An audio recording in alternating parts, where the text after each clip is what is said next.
നാരായണം ഭജേ നാരായണം ലക്ഷ്മീ നാരായണം ഭജേ നാരായണം നാരായണം ഭജേ നാരായണം ലക്ഷ്മീ നാരായണം ഭജേ നാരായണം വൃന്ദാവനസ്ഥിതം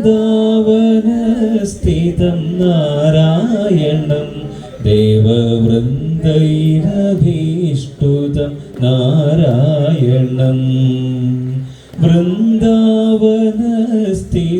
നാരായണം ദേവവൃന്ദൈരഭീഷ്ടുതം നാരായണം നാരായണം ഭജേ നാരായണം ലക്ഷ്മീ നാരായണം ഭജേ നാരായണം ദിനകരമധ്യകം നാരായണം ദിവ്യ കനകാംബരധരം നാരായണം പങ്കജലോചനം നാരായണം ഭക്ത സങ്കടമോചനം നാരായണം ദിനകരമധ്യകം നാരായണം ദിവ്യ കനകാംബരധരം നാരായണം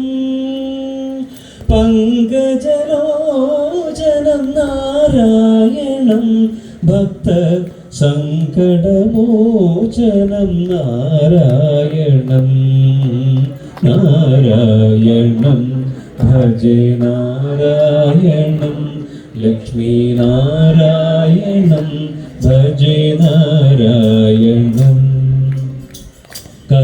കരുണാപയോനിധി നാരായണം ഭവ്യ ശരണാഗതനിധി നാരായണം രക്ഷിത ജഗത്രയം നാരായണം ചക്ര ശിക്ഷിതാസുരചയം നാരായണം കരുണാപയോനിധി നാരായണം ഭവ്യ ശരണാഗതനിധി നാരായണം രക്ഷിത ജഗത്രയം നാരായണം ചക്ര ശിക്ഷിതാസുരചയം നാരായണം നാരായണം ഭജേ നാരായണം ലക്ഷ്മീ നാരായണം ഭജേ നാരായണം അജ്ഞാനനാശകം നാരായണം ശുദ്ധ വിജ്ഞാനഭാസകം നാരായണം ശ്രീവത്സഭൂഷണം നാരായണം നന്ദ ഗോവത്സപോഷണം നാരായണം അജ്ഞാനനാശകം നാരായണം ശുദ്ധ വിജ്ഞാനഭാസകം നാരായണം ശ്രീവത്സഭൂഷണം നാരായണം നന്ദ ഗോവത്സപോഷണം നാരായണം നാരായണം ഭജേ നാരായണം ലക്ഷ്മീ നാരായണം ഭജേ നാരായണം ശൃംഗാരനായകം നാരായണം പദ ഗംഗാവിധായകം നാരായണം ശ്രീകണ്ഠസേവിതം നാരായണം നിത്യ വൈകുണ്ഠവാസിനം നാരായണം ശൃംഗാരനായകം നാരായണം പദ ഗംഗാവിധായകം നാരായണം ശ്രീകണ്ഠസേവിതം നാരായണം നിത്യ വൈകുണ്ഠവാസിനം നാരായണം നാരായണം ഭജേ നാരായണം ലക്ഷ്മീനാരായണം ഭജേ നാരായണം വൃന്ദാവനസ്ഥിതം നാരായണം ദേവവൃന്ദൈരഭീഷ്ടുതം നാരായണം നാരായണം ഭജേ നാരായണം ലക്ഷ്മീനാരായണം ഭജേ നാരായണം ലക്ഷ്മീനാരായണം ഭജേ നാരായണം ലക്ഷ്മീനാരായണം ഭജേ നാരായണം. സമർത്ഥഗോവിന്ദനാമസങ്കീർത്തനം ഗോവിന്ദ ഗോവിന്ദ. പീതാംബരം കരവിരാജിതശംഖചക്രകൗമോദരീ സരസിജം കരുണാസമുദ്രം രാധാസഹായം അതിസുന്ദരമന്ദഹാസം വാതാളേശമനിശം ഹൃദിഭാവയാമി സർവമംഗളമംഗല്യേ ശിവേ സർവാർത്ഥസാധികേ ശരണ്യേ ത്രയംബകേ ഗൗരി നാരായണി നമോസ്തുതേ. മൈത്രേയ മഹർഷി വിതുരന് ധർമ്മം എന്താണ് അധർമ്മം എന്താണ് ദക്ഷൻ്റെ കഥയിൽ കൂടി അത് കാണിച്ചു കൊടുക്കും. എന്താണ് ധർമ്മം?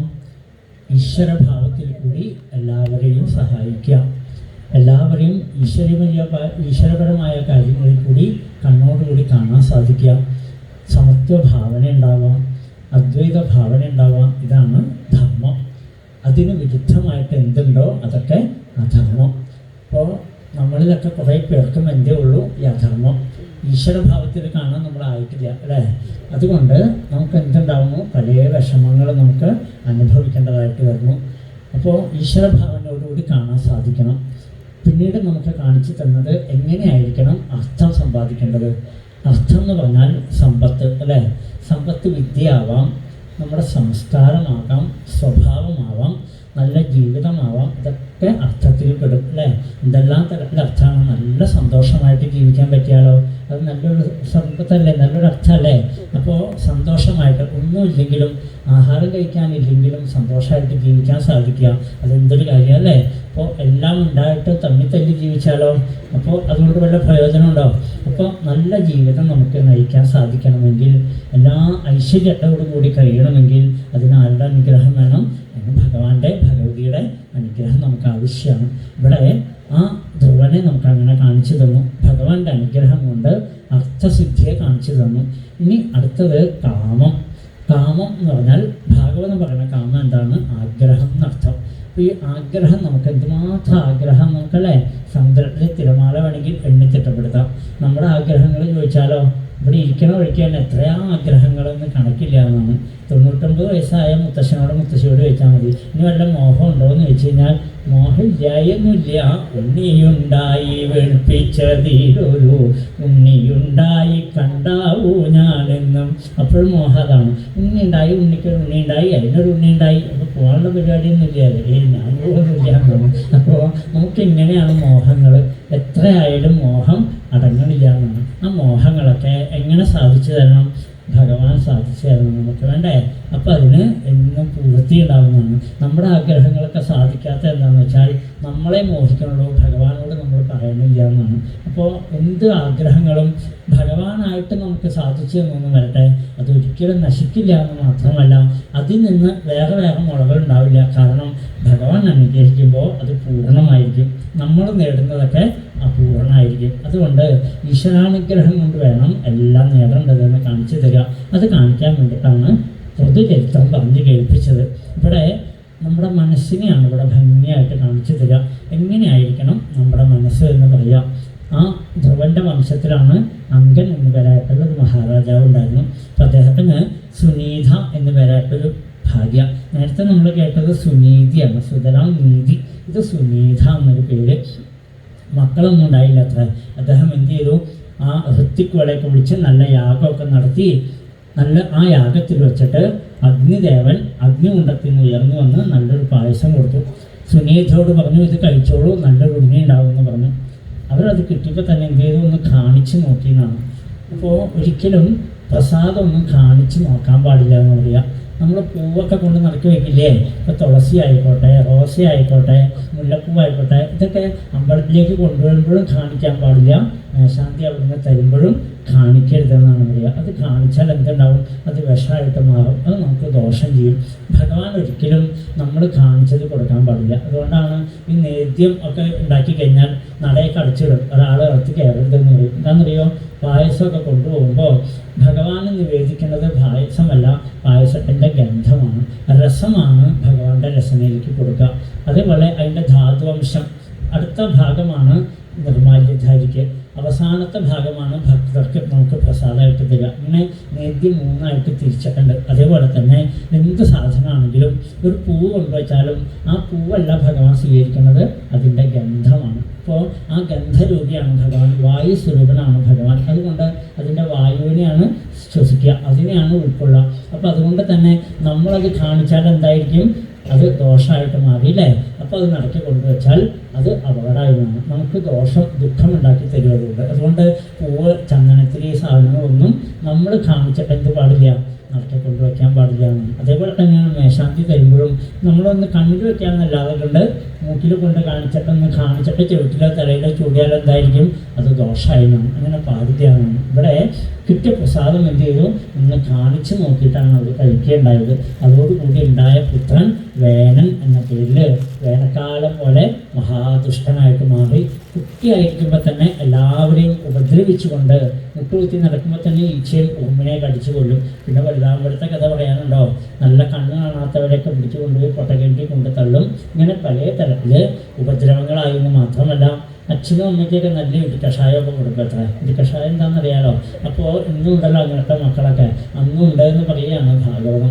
അപ്പോൾ അതൊക്കെ കൊടുത്തോടുകൂടി ആ അച്ഛന് തോന്നി, അംഗമഹാരാജാവിന് തോന്നി, ഇത് ഭഗവാന്റെ അനുഗ്രഹമാണ്, കുടുംബത്തിനോട് ഒട്ടലില്ലാതെ കണ്ടിരിക്കാൻ ഭഗവാൻ അനുഗ്രഹിച്ചതാണെന്ന് കണക്കാക്കി അദ്ദേഹം ഭാര്യ മകനെ ഉപേക്ഷിച്ച് കാട്ടിൽ പോയി തപം ചെയ്ത് ഭഗവാന്റെ ലോകത്തിലേക്ക് എത്തി. അപ്പോൾ പിന്നെ ആരായി രാജാവ്, വേനനായി. പിന്നെ പറയാനുണ്ടോ, ഇന്ന് നമ്മൾ കാണുന്ന കാഴ്ചകളില്ലേ, ഇതൊക്കെ തന്നെ എന്തെല്ലാം ദുഷ്ടത്തരങ്ങൾ ചെയ്യാമോ അതെല്ലാം കള്ളന്മാരും കൊള്ളക്കാരും ഇന്ന് പെരുകി വരണമുണ്ട് ഇവിടെ നമ്മുടെ നാട്ടിലൊക്കെ. അതേപോലെ തന്നെ അന്നും ഉണ്ടായിരുന്നാണ് തെമ്മാടികളും കവർച്ചക്കാരും അല്പം പോലും കാരുണ്യമില്ലാത്തവരും കൂടി വരാൻ തുടങ്ങി. യഥാ രാജ തഥാ പ്രജ എന്നാണ്. എങ്ങനെ രാജാവായിരിക്കോ അതേപോലെ പ്രജ, എങ്ങനെയാണോ ഒരു ഗൃഹനാഥൻ അതേപോലെ ആയിരിക്കും പിന്നാലെ ഉള്ളതൊക്കെ അല്ലേ. അപ്പം അതേപോലെ തന്നെ ഇവിടെയും ആ രാജാവിൻ്റെ പ്രവൃത്തികളെ കൊണ്ട്, കാട്ടാവിനെ പോലെയുള്ള പ്രവൃത്തികൾ കണ്ടപ്പോൾ ഋഷിമാർക്ക് അത്ര സഹിച്ചില്ല. ഋഷിമാർ ചെന്നിട്ട് എന്ത് പറഞ്ഞെന്നറിയോ, മഹാരാജാവെ ഇങ്ങനെയൊന്നും ആവരുത്, കാരണം ജനങ്ങൾ അങ്ങേ കണ്ടാണ് പഠിക്കുക. രാജാവ് എന്താണോ കാണിക്കുന്നത്, എന്ത് കർമ്മം ചെയ്യണ്ടോ അതിൻ്റെ ഫലം ജനങ്ങൾക്ക് കിട്ടും, ജനങ്ങൾ എന്ത് കർമ്മം ചെയ്യണ്ടോ അതിൻ്റെ ഫലം രാജാവിന് കിട്ടുന്നതാണ്. അങ്ങനെയാണ് അതിൻ്റെ ഒരു ബന്ധം. അതുകൊണ്ട് രാജാവ് വേണ്ടാതെയും ചെയ്യരുത്, കള്ളത്തരത്തിനും കൊലപാതകങ്ങൾ പിടിച്ചു പറയും, ഇതിനൊന്നും പ്രോത്സാഹിപ്പിക്കരുത് എന്ന് പറഞ്ഞത്ര. ഇത് കേട്ടോടുകൂടി അദ്ദേഹം പറഞ്ഞു, എന്നാ യഷ്ടവ്യൻ ന ദാതവ്യൻ ന ഹോതവ്യൻ തുജാകുജിൽ. എൻ്റെ നാട്ടിൽ യാഗങ്ങൾ പാടില്ല, നാമജപം പാടില്ല, ക്ഷേത്രങ്ങൾ പാടില്ല, ആശ്രമങ്ങൾ പാടില്ല, പശുക്കൾ പാടില്ല, ബ്രാഹ്മണർ പാടില്ല. അന്നുണ്ട് നിയമം, ഇന്നിപ്പോൾ ആ നിയമമല്ലേ നടപ്പാക്കിക്കൊണ്ടിരിക്കണം, നമ്മളെ കണ്ടുകൊണ്ടിരിക്കുക. അപ്പോൾ അന്നും ഉണ്ടായിരുന്നു ഇങ്ങനത്തെ ആൾക്കാരെന്നാണ്. ഇങ്ങനെ എല്ലാം നശിപ്പിച്ചുകൊണ്ട് ഇതൊന്നും പാടില്ല, ധർമ്മം ആചരിക്കാനേ പാടില്ല എന്നുള്ള മട്ടിൽ അദ്ദേഹം അധർമ്മം, വേദവിരുദ്ധമായ പ്രവൃത്തികൾ പ്രോത്സാഹിപ്പിക്കാൻ തുടങ്ങി. അതിൻ്റെ കൂടെ നിൽക്കാനും നമ്മുടെ ആൾക്കാരുണ്ടാവുമല്ലോ. നമ്മുടെ ആൾക്കാരാണ് ഇങ്ങനെയുള്ളതിനൊക്കെ കൂടുതൽ മുമ്പിൽ നിൽക്കുന്നത്. അതുകൊണ്ട് തന്നെ നമുക്ക് നാശം ഉണ്ടാവും. അപ്പോൾ ഇതേപോലെ ആ വേദവിരുദ്ധമായ പ്രവൃത്തി ചെയ്യണം കണ്ടപ്പോൾ ഋഷിമാർക്ക് ദേഷ്യം വന്നു. അവർ ഇങ്ങനെയുള്ള ഒരാളെ രാജ്യം ഭരിച്ചാൽ നാട് നല്ല നശിക്കില്ലേ. ഹൂംകൃതയെ വേണം ഹതം അച്യുത നിന്ദയാ. ഒരു അനുഗ്രഹം, ഒരു ശാപം അങ്ങോട്ട് കൊടുത്തു എന്നാണ്. ഭഗവത് നിന്ദ ചെയ്യുന്ന നീ മരിച്ചു വീഴട്ടെ എന്നുള്ള മട്ടിൽ അവരുടെ ഒരു ഊഹു എന്നൊരു ശബ്ദം എടുത്തോളൂ. ആ വേനൻ മരിച്ചു വീണു. അങ്ങനെ ഋഷിമാർ പൂജയും ചെയ്തു. അമ്മയായിരിക്കുന്ന സുനീതയ്ക്ക് അതത്ര സൂചിച്ചില്ല. അമ്മ എന്ത് ചെയ്തെന്നറിയോ, തൻ്റെ മകനെ കണ്ടത് മതിയായില്ല എന്നുള്ള മട്ടിൽ ഒരെണ്ണത്തോണിയൊക്കെ ഉണ്ടാക്കി അതിൽ ഔഷധങ്ങളൊക്കെ ഇട്ട് അതിൽ കുട്ടിയുടെ മകൻ്റെ ജഡം ഇട്ട് അങ്ങോട്ട് സൂക്ഷിച്ചു അത്ര. അന്നുകൊണ്ട് കേടാവാണ്ട് വയ്ക്കാനുള്ള വിദ്യ അല്ലേ? നമ്മൾ വിചാരിച്ചു ഇന്നാ കണ്ടുപിടിച്ചത്, നമ്മളൊന്നല്ല അത്ര. പണ്ടേ കണ്ടുപിടിച്ചിട്ടുണ്ട് ഈ വിദ്യകളൊക്കെ. ജഡം എത്ര കാലം സൂക്ഷിക്കാം എന്ന് നമ്മൾ അവിടെ അതിനകത്ത് കൊണ്ടുവയ്ക്കണില്ലേ? ദിവസങ്ങളോളം വെച്ചിട്ട് മക്കളൊക്കെ വരുന്നവരെ അതിനകത്ത് ഇരിക്കും, അതിനെ കൊണ്ട് മുമ്പിൽ വയ്ക്കും. ഇങ്ങനെയൊക്കെ നമ്മൾ കാണണമെങ്കിൽ ഇത് പണ്ടും ഉണ്ടെന്നാണ് ഈ പരിപാടിയൊക്കെ. അങ്ങനെ വെച്ചുകൊണ്ടിരുന്നു അത്ര. അങ്ങനെ ഒരു ദിവസം ഋഷിമാർക്ക് തോന്നി, ഉള്ള രാജാവ് ആരെങ്കിലും ഒരാൾ നല്ലതാണെങ്കിലും തീയതാണെങ്കിലും ഇല്ലയെന്ന് വരട്ടെ, ജനങ്ങളും ഉദ്യോഗസ്ഥന്മാരും ഒക്കെ അവരുടെ തോന്നിയാസാവും, ഒരാൾ നിയന്ത്രിക്കാൻ വേണ്ടേ. വേഗം അവരെന്ത് ചെയ്തു, ആ വേനൻ്റെ ശരീരം കാലുകളെ കടഞ്ഞപ്പോൾ അതിൽ നിന്ന് ഒരു നിഷാദൻ, ഒരു കാട്ടാളം പൊങ്ങി വന്നതാണ്. അതിനെന്ത് ചെയ്തു, കാട്ടിലേക്ക് പറഞ്ഞയച്ചു. നിഷാദൻ എന്ന് പേരിട്ടു. പിന്നീട് കൈകളെ കടഞ്ഞപ്പോഴാണ് അതിൽ നിന്ന് ബാഹുഭ്യാം മധ്യമാനാഭ്യാം മിഥുനം സമപദ്യത, അതിൽ നിന്ന് രണ്ടുപേര് ഉയർന്നു വന്നു എന്നാണ്, മിഥുനങ്ങൾ വന്നു എന്നാണ്. ഒരു ഭാര്യയും ഒരു ഭർത്താവും. ഭഗവാന്റെ അംശാവതാരമായിട്ട് പൃഥു എന്ന പേരിൽ ഭഗവാൻ അവതരിച്ചു. മഹാലക്ഷ്മി ആക്ഷിസ് എന്ന പേരിൽ അവതരിച്ചു എന്നാണ്. അപ്പോൾ ഭാഗവതം നമ്മളോട് പറയാം, ഒരാളുടെ ശരീരത്തിൽ നിന്നാണ് ഏതുണ്ടായത്? ഈശ്വരനും ഉണ്ടായത്, അതുപോലെ തന്നെ കാട്ടാളിനും ഉണ്ടായത് അല്ലേ? അപ്പം നമ്മളിൽ എന്തൊക്കെയുണ്ട്? നമ്മളിൽ ഈശ്വരഭാവമുണ്ട്, പിന്നെ എന്ത് ഭാവമുണ്ട്? ദൈവികമായിരിക്കുന്ന ഒരു ഭാവമുണ്ട്. രണ്ടും നമുക്കുണ്ട് എന്നർത്ഥം. ഇതെങ്ങനെ നമുക്ക് തിരിച്ചറിയാൻ പറ്റും? അതിനാണ് സത്സംഗം. എപ്പോഴാണോ വേനൻ്റെ ശരീരം ഋഷിമാരോടൊപ്പം ചേർന്നത്, അപ്പോൾ വേണ്ടാത്തതൊക്കെ പോയി, പിന്നെ എന്ത് വന്നു? നന്മ ഉയർന്നു വന്നു അല്ലേ? അപ്പം അങ്ങനെയല്ലേ കാട്ടാളൻ രത്നാകരനെ കണ്ടപ്പോൾ കാട്ടാളൻ എന്തെല്ലാം പിടിച്ചു പറയും. ഋഷിമാർ ചെന്നപ്പോൾ പറഞ്ഞു, നീ ആ മരം ഈ മരം എന്ന് ജപിച്ചു, രാമരാമ ജപിച്ച് അവസാനം എന്തായിട്ട് മാറി? ആദി കവിയായിട്ട് മാറിയില്ലേ? വാൽമീകിയായിട്ട് മാറി. നോക്കല്ലേ, പൂജന്തം രാമരാമേതി മധുരം മധുരാക്ഷരം ആരുച്യ കവിതാശാഖാം വന്ദേ വാൽമീകി കോകിലം. ആ വാൽമീകിയായിട്ട് മാറിയില്ലേ? അപ്പോൾ ഏതൊരാൾക്കും എങ്ങനെ ആയിത്തീരാൻ സാധിക്കും? നല്ലതാവാൻ സാധിക്കും. നമ്മുടെ ഉള്ളിൽ നല്ലതുമുണ്ട്, തീയതുമുണ്ട് അല്ലേ? വിളക്കിങ്ങനെ ദീപം കത്തിക്കൊണ്ടിരിക്കുമ്പോൾ കാണാൻ നല്ല ഭംഗിയാണെങ്കിലും അതിൻ്റെ ഒപ്പം പുകയുണ്ട് അല്ലേ? ആ പുകയെ നമ്മൾ കാണാണ്ടിരുന്നാൽ മതി. പുകയെ നമ്മൾ മാറ്റിയാൽ എന്ത് ഭംഗിയായിരിക്കും. വിളക്ക് കഴുക്കാവില്ല. നന്നായിട്ട് വേണ്ട മാതിരി നല്ല എണ്ണയും തിരിയൊക്കെ ഉപയോഗിച്ചാൽ എന്തുണ്ടാവും? വിളക്കുമ്പോൾ കൈ പിടിക്കാണ്ട് ദീപം കത്തി നിൽക്കും അല്ലേ? അല്പം പോലും പുകയില്ലാണ്ട്. ചീത്ത എണ്ണയൊക്കെ ഉപയോഗിച്ചാൽ എന്തായിരിക്കും? വിളക്കായി കരിഞ്ഞു പോഞ്ഞ് തവിട് കൂടിയായി പോകും. അപ്പോൾ ഏത് തരത്തിൽ നമ്മൾ ജീവിക്കണോ, ഏത് തരത്തിൽ നമ്മുടെ മനസ്സിനെ നമ്മൾ കൈകാര്യം ചെയ്യണോ, അതിനനുസരിച്ചിട്ടാണ് നമ്മുടെ ജീവിതം മുന്നോട്ട് പോകാമെന്ന്. അപ്പോൾ ആ മനസ്സിനെ സദാ നമ്മൾ ശ്രദ്ധിച്ചുകൊണ്ടിരുന്നുള്ളൂ. ഈ സത്സംഗം എന്ന് പറയുന്നത് ശരീരം കൊണ്ടല്ല, മനസ്സുകൊണ്ടാണ്. ഇവിടെ വന്നിരിക്കുന്നവരെല്ലാം മനസ്സുകൊണ്ട് ഇവിടേക്ക് വന്നു എന്ന് വരട്ടെ, ആ മനസ്സിലേക്ക് എന്തെങ്കിലുമൊക്കെ കിട്ടും. ഇല്ലയെന്ന് വരട്ടെ, ശരീരം കൊണ്ട് അവിടെ വന്നിരിക്കണേന്ന് വെച്ചാൽ മനസ്സ് വേറെ എവിടെയെങ്കിലും ആണെങ്കിൽ തീർന്നില്ലേ? ഇവിടെ വന്നിരുന്നു വരട്ടെ. ഞാനും മുള്ളൊക്കെ അവിടെ ദേവരുടെ അടുത്ത് പോയിരുന്ന് ഭാഗവതം കേട്ടു. പക്ഷേ ഒന്നും ഒരു പിടിയും കേട്ടില്ല. ഒരു ദിവസം അവിടെ ഇരുന്നു എന്ന് മാത്രമേ ഉള്ളൂ. ഏതെങ്കിലും ഓർമ്മയുണ്ടോ എന്ന് വെച്ചാൽ ഒന്നും ഓർമ്മയില്ല. ഇങ്ങനെ ആവാൻ പാടില്ല. നമ്മൾ ഇവിടെ ശരീരമല്ല നമുക്കിവിടെ വേണ്ടത്, മനസ്സ് മാത്രം മതി അല്ലേ? ആ നല്ല മനസ്സിനുടമകളായി തീരാൻ നമുക്ക് സാധിക്കുന്നത് കാണിക്കുക. അപ്പോൾ ഭഗവാൻ അവതരിച്ചോടുകൂടി കുറച്ചു കാലത്തെ വേനൻ്റെ ഭരണം കൊണ്ട് എന്തുണ്ടായെന്നറിയോ? വസ്ത്രമില്ല, ഔഷധമില്ല, വെള്ളമില്ല, അതേപോലെ അന്നമില്ല. ഇങ്ങനെ ജനങ്ങൾ കഷ്ടപ്പെടാൻ തുടങ്ങിയതാണ്. അന്നും ഉണ്ടായി, ഇന്നും ഇപ്പം നമ്മൾ അതിലേക്ക് പോകുന്നതെല്ലാം. നല്ല ഭരണാധികാരികളില്ലെങ്കിൽ എന്തുണ്ടാവും? ഭൂമി എല്ലാത്തിനെയും ഉള്ളിലേക്ക് വലിക്കും. നല്ല വെള്ളം ഉണ്ടാവില്ല, വായു ഉണ്ടോ ശ്വസിക്കാൻ നമുക്ക് അല്ലേ? പച്ചക്കറി മുഴുവൻ വിഷമായിട്ട് മാറിയില്ലേ? നമുക്കൊന്നും ഉണ്ടാക്കാൻ അറിയില്ലാതെ ഉണ്ടായി. അപ്പോൾ എല്ലാത്തിനെയും ഭൂമിയെ തൻ്റെ ഉള്ളിലേക്ക് വലിക്കും. എന്തെല്ലാം നമ്മൾ നട്ടാലും എങ്ങനെയായാലും വേണ്ടില്ല, പുഴുക്കേടും ഒക്കെ വന്ന് എല്ലാം നശിച്ചു പോകണം. നമ്മൾ കാണുന്ന കാഴ്ചയല്ലേ ഇതൊക്കെ?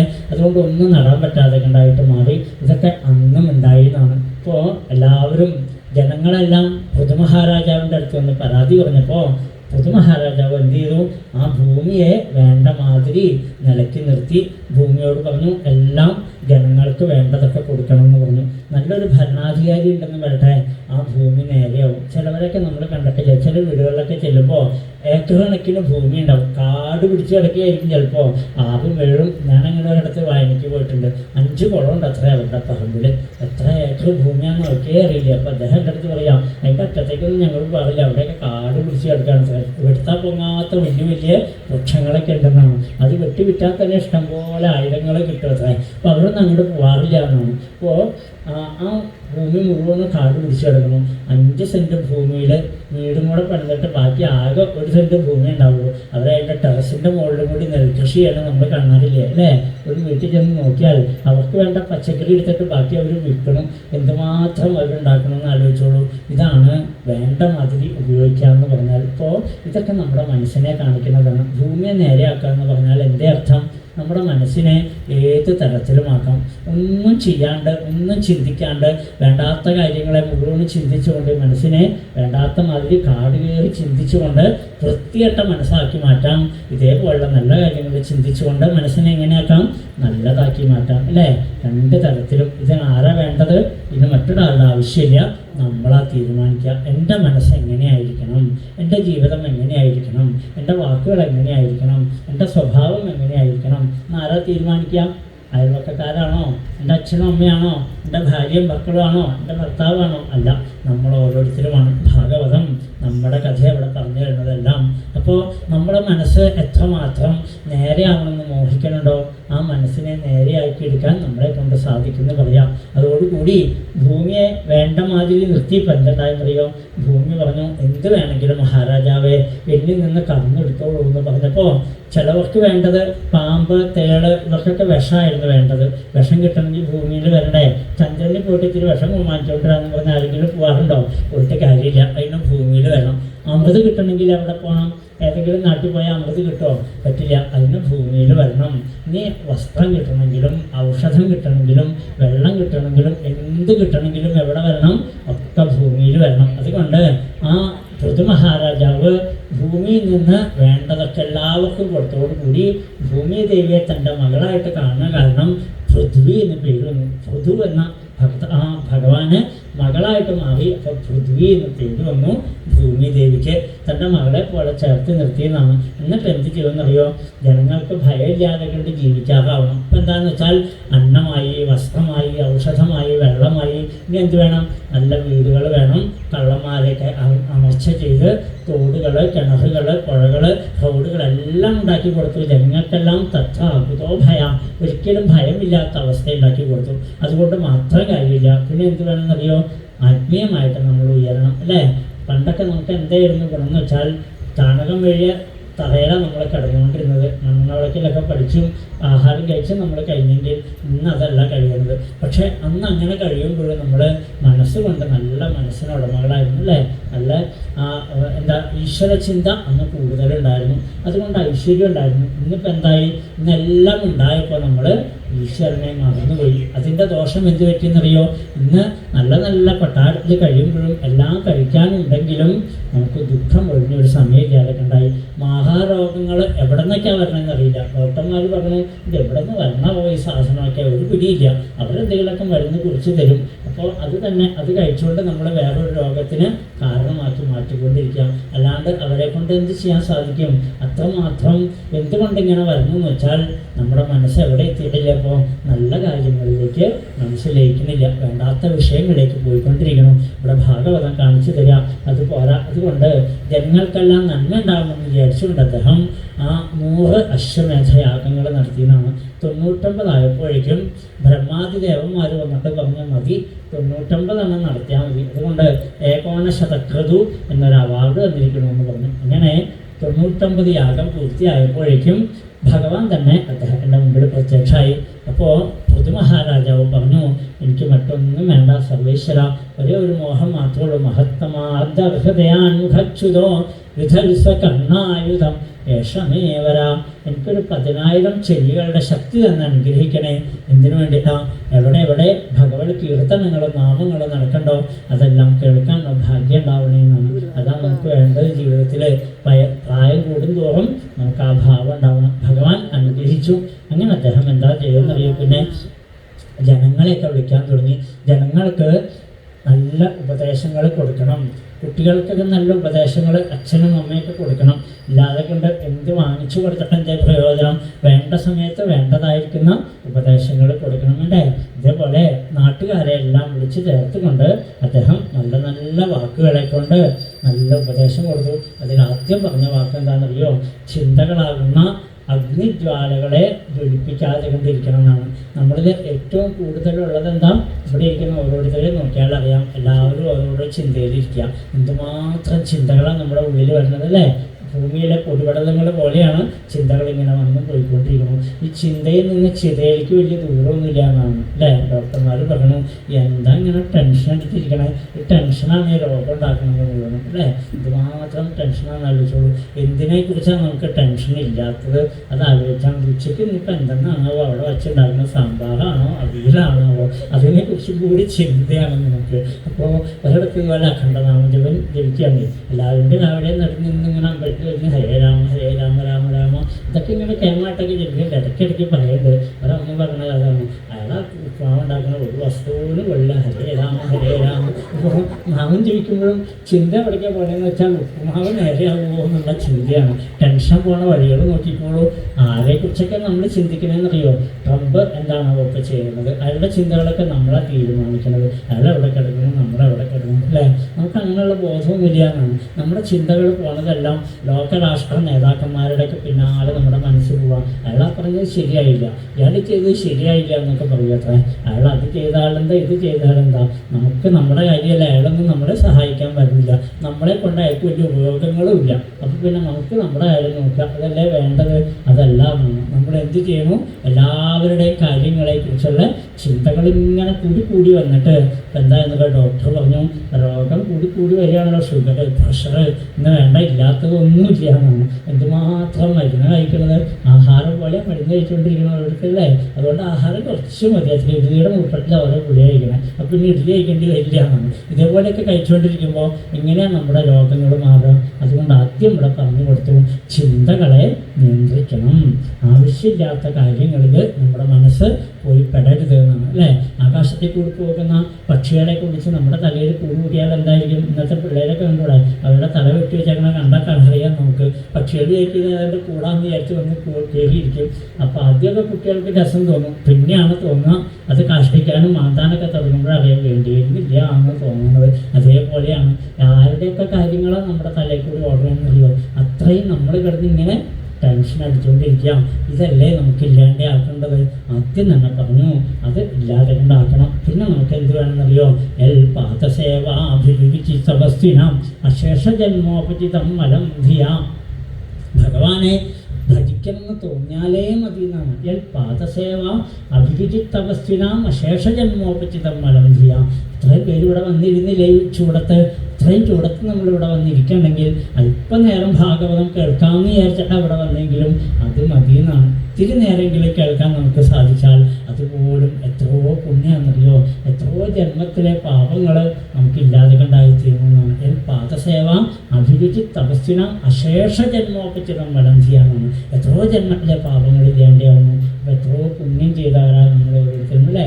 അല്പനേരമെങ്കിലും ഈ തേവരുടെ മുറ്റത്ത് വന്നിരിക്കാൻ, ഹരേ രാമാന്ന് ജപിക്കാൻ, ഭാഗവതം കേൾക്കാൻ നമ്മളെ കൊണ്ട് സാധിച്ചെങ്കിൽ, അതിനുള്ളൊരു മനസ്സ് വന്നെങ്കിൽ അത് മാത്രം മതി. അത് തന്നെ മഹാപുണ്യം എന്ന് പറയാം. എന്നാൽ സംസൃതിയും ക്ലേശവഹാം ഭവദ്യതേ, ഒരു ദോഷവും വരില്ല എന്നാണ് നമുക്ക്. അത് കഴിഞ്ഞിട്ട് പറഞ്ഞു, ജനങ്ങളെ വളരെ ദുർലഭമായിട്ട് കിട്ടിയതാണ് ഈ മനുഷ്യജന്മം. ഈ മനുഷ്യജന്മം കൊണ്ട് എന്ത് വേണമെന്നറിയോ? മറ്റുള്ളവർക്ക് ഉപകാരപ്രദമാകണം അല്ലേ? പരോപകാരാർത്ഥം ഇതം ശരീരം. മറ്റുള്ളവർക്ക് ഉപകാരം ചെയ്യാൻ പറ്റിയില്ലെങ്കിൽ നമ്മുടെ ഈ ജീവിതം കൊണ്ട് എന്ത് പ്രയോജനം? കുറേ 100 വർഷം വരെ ജീവിച്ചിരുന്നു, ഒരാൾക്ക് പോലും ഒരു ഉപകാരം ഉണ്ടായില്ലെങ്കിൽ താനിങ്ങനെ ജീവിച്ചിട്ട് എന്ത് പ്രയോജനം? സ്വന്തമായിട്ട് ഇങ്ങനെ കൂട്ടിവെച്ചാൽ തേനീച്ച പോലെ, തേനീച്ച കൂട്ടിവെച്ചിട്ട് ആർക്കും കൊടുക്കാണ്ട് കൂട്ടി റാണീച്ചിരിക്കും, ചുറ്റിനും കുറേ ഈച്ചകളും. തേനെടുക്കുന്ന ആൾ എന്ത് ചെയ്യും? എല്ലാത്തിനെയും പിഴിഞ്ഞ് കൊന്നു കളഞ്ഞ് തേനെടുത്തുകൊണ്ട് പോകും. ആ ഒരവസ്ഥ നമുക്ക് വരരുതെന്നാണ്. എന്താണോ നമ്മുടെ കയ്യിലുള്ളത്, അത് അറിവായിക്കോട്ടെ അല്ലെങ്കിൽ ആ സമ്പത്തായിക്കോട്ടെ, എന്ത് സാധനമാണെങ്കിലും അല്പമാണെങ്കിലും മറ്റുള്ളവർക്ക് കൊടുക്കാതാവണം. ധനം ഒഴുകണം, അറിവ് ഒഴുകിക്കൊണ്ടിരിക്കണം, നദി ഒഴുകണം, യതി നടക്കണം എന്നാണ്. ഇങ്ങനെ ചില കാര്യങ്ങളൊക്കെ കെട്ടിക്കിടക്കരുത് എന്ന് പറയും അല്ലേ? ബ്ലഡ് കെട്ടിക്കിടന്നാൽ എന്തായിരിക്കും? പരിപാടി തീർന്നു നമ്മുടെ അല്ലേ, ബ്ലഡ് നന്നായിട്ട് ഒഴുകണം. അതേപോലെ തന്നെയാണ് ധനം കെട്ടിക്കിടന്നാൽ എന്തായിരിക്കും, പേടി ഒഴിഞ്ഞൊരു സമയം ഉണ്ടാവില്ല, അതും ഇങ്ങനെ ഒഴുകിക്കൊണ്ടിരിക്കണം. അതേപോലെ തന്നെയാണ് നമ്മുടെ ഉള്ളിലെ അറിവ് ഇങ്ങനെ എത്രമാത്രം നമ്മൾ അറിവ് നേടിയിട്ടുണ്ടോ ആ അറിവ് മറ്റുള്ളവർക്ക് നമുക്ക് ഒഴുക്കി കൊടുക്കാൻ പറ്റിയില്ലെങ്കിൽ അറിവ് കൊണ്ട് തന്നെ ഭ്രാന്തായി. നമ്മൾ പറയാറില്ലേ, അയാൾക്ക് അറിവ് കൊണ്ടാണ് ഭ്രാന്ത് പിടിച്ചാന്നൊക്കെ പറയും. ഞങ്ങളുടെ അടുത്തുണ്ടായിരുന്നു അങ്ങനെ ഒരാൾ. അപ്പോൾ അറിവിൻ്റെ മഹാസമുദ്രമായിരുന്നു അത്ര അദ്ദേഹം. അവസാനം ആരോടും മിണ്ടാൻ പറ്റാതെ കൊണ്ടായി ഒരു ഭ്രാന്തനെ പോലെയുള്ള അവസ്ഥ. ഇതൊന്ന് പുറത്തേക്ക് വിടണ്ടേ, പുറത്തേക്ക് വിടാൻ പറ്റിയില്ലെങ്കിൽ അത് തന്നെ നമ്മുടെ തലമുണ്ടയ്ക്ക് ഏറി അടിക്കുന്നതാണ്. അപ്പം അതുകൊണ്ട് അതും വരാൻ പാടില്ല. അതുപോലെ തന്നെ നദി ഒഴുകിയില്ലെങ്കിൽ എന്തായിരിക്കും, ആ നദി പെട്ടെന്ന് അടുക്കാകും അല്ലേ, ആ നദിയും ഒഴുകിക്കൊണ്ടിരിക്കണം. അതേപോലെ തന്നെ യോഗികളായിട്ടുള്ള ആൾക്കാർ എവിടെയെങ്കിലും സ്ഥിരമായിട്ട് ഇരുന്നു വരട്ടെ, അയാൾക്ക് ബന്ധങ്ങൾ വരും. അപ്പോൾ ബന്ധനങ്ങളാവാണ്ടിരിക്കണമെങ്കിൽ എന്ത് വേണം, അതും പോയിക്കൊണ്ടേയിരിക്കണം വേണ്ടേ.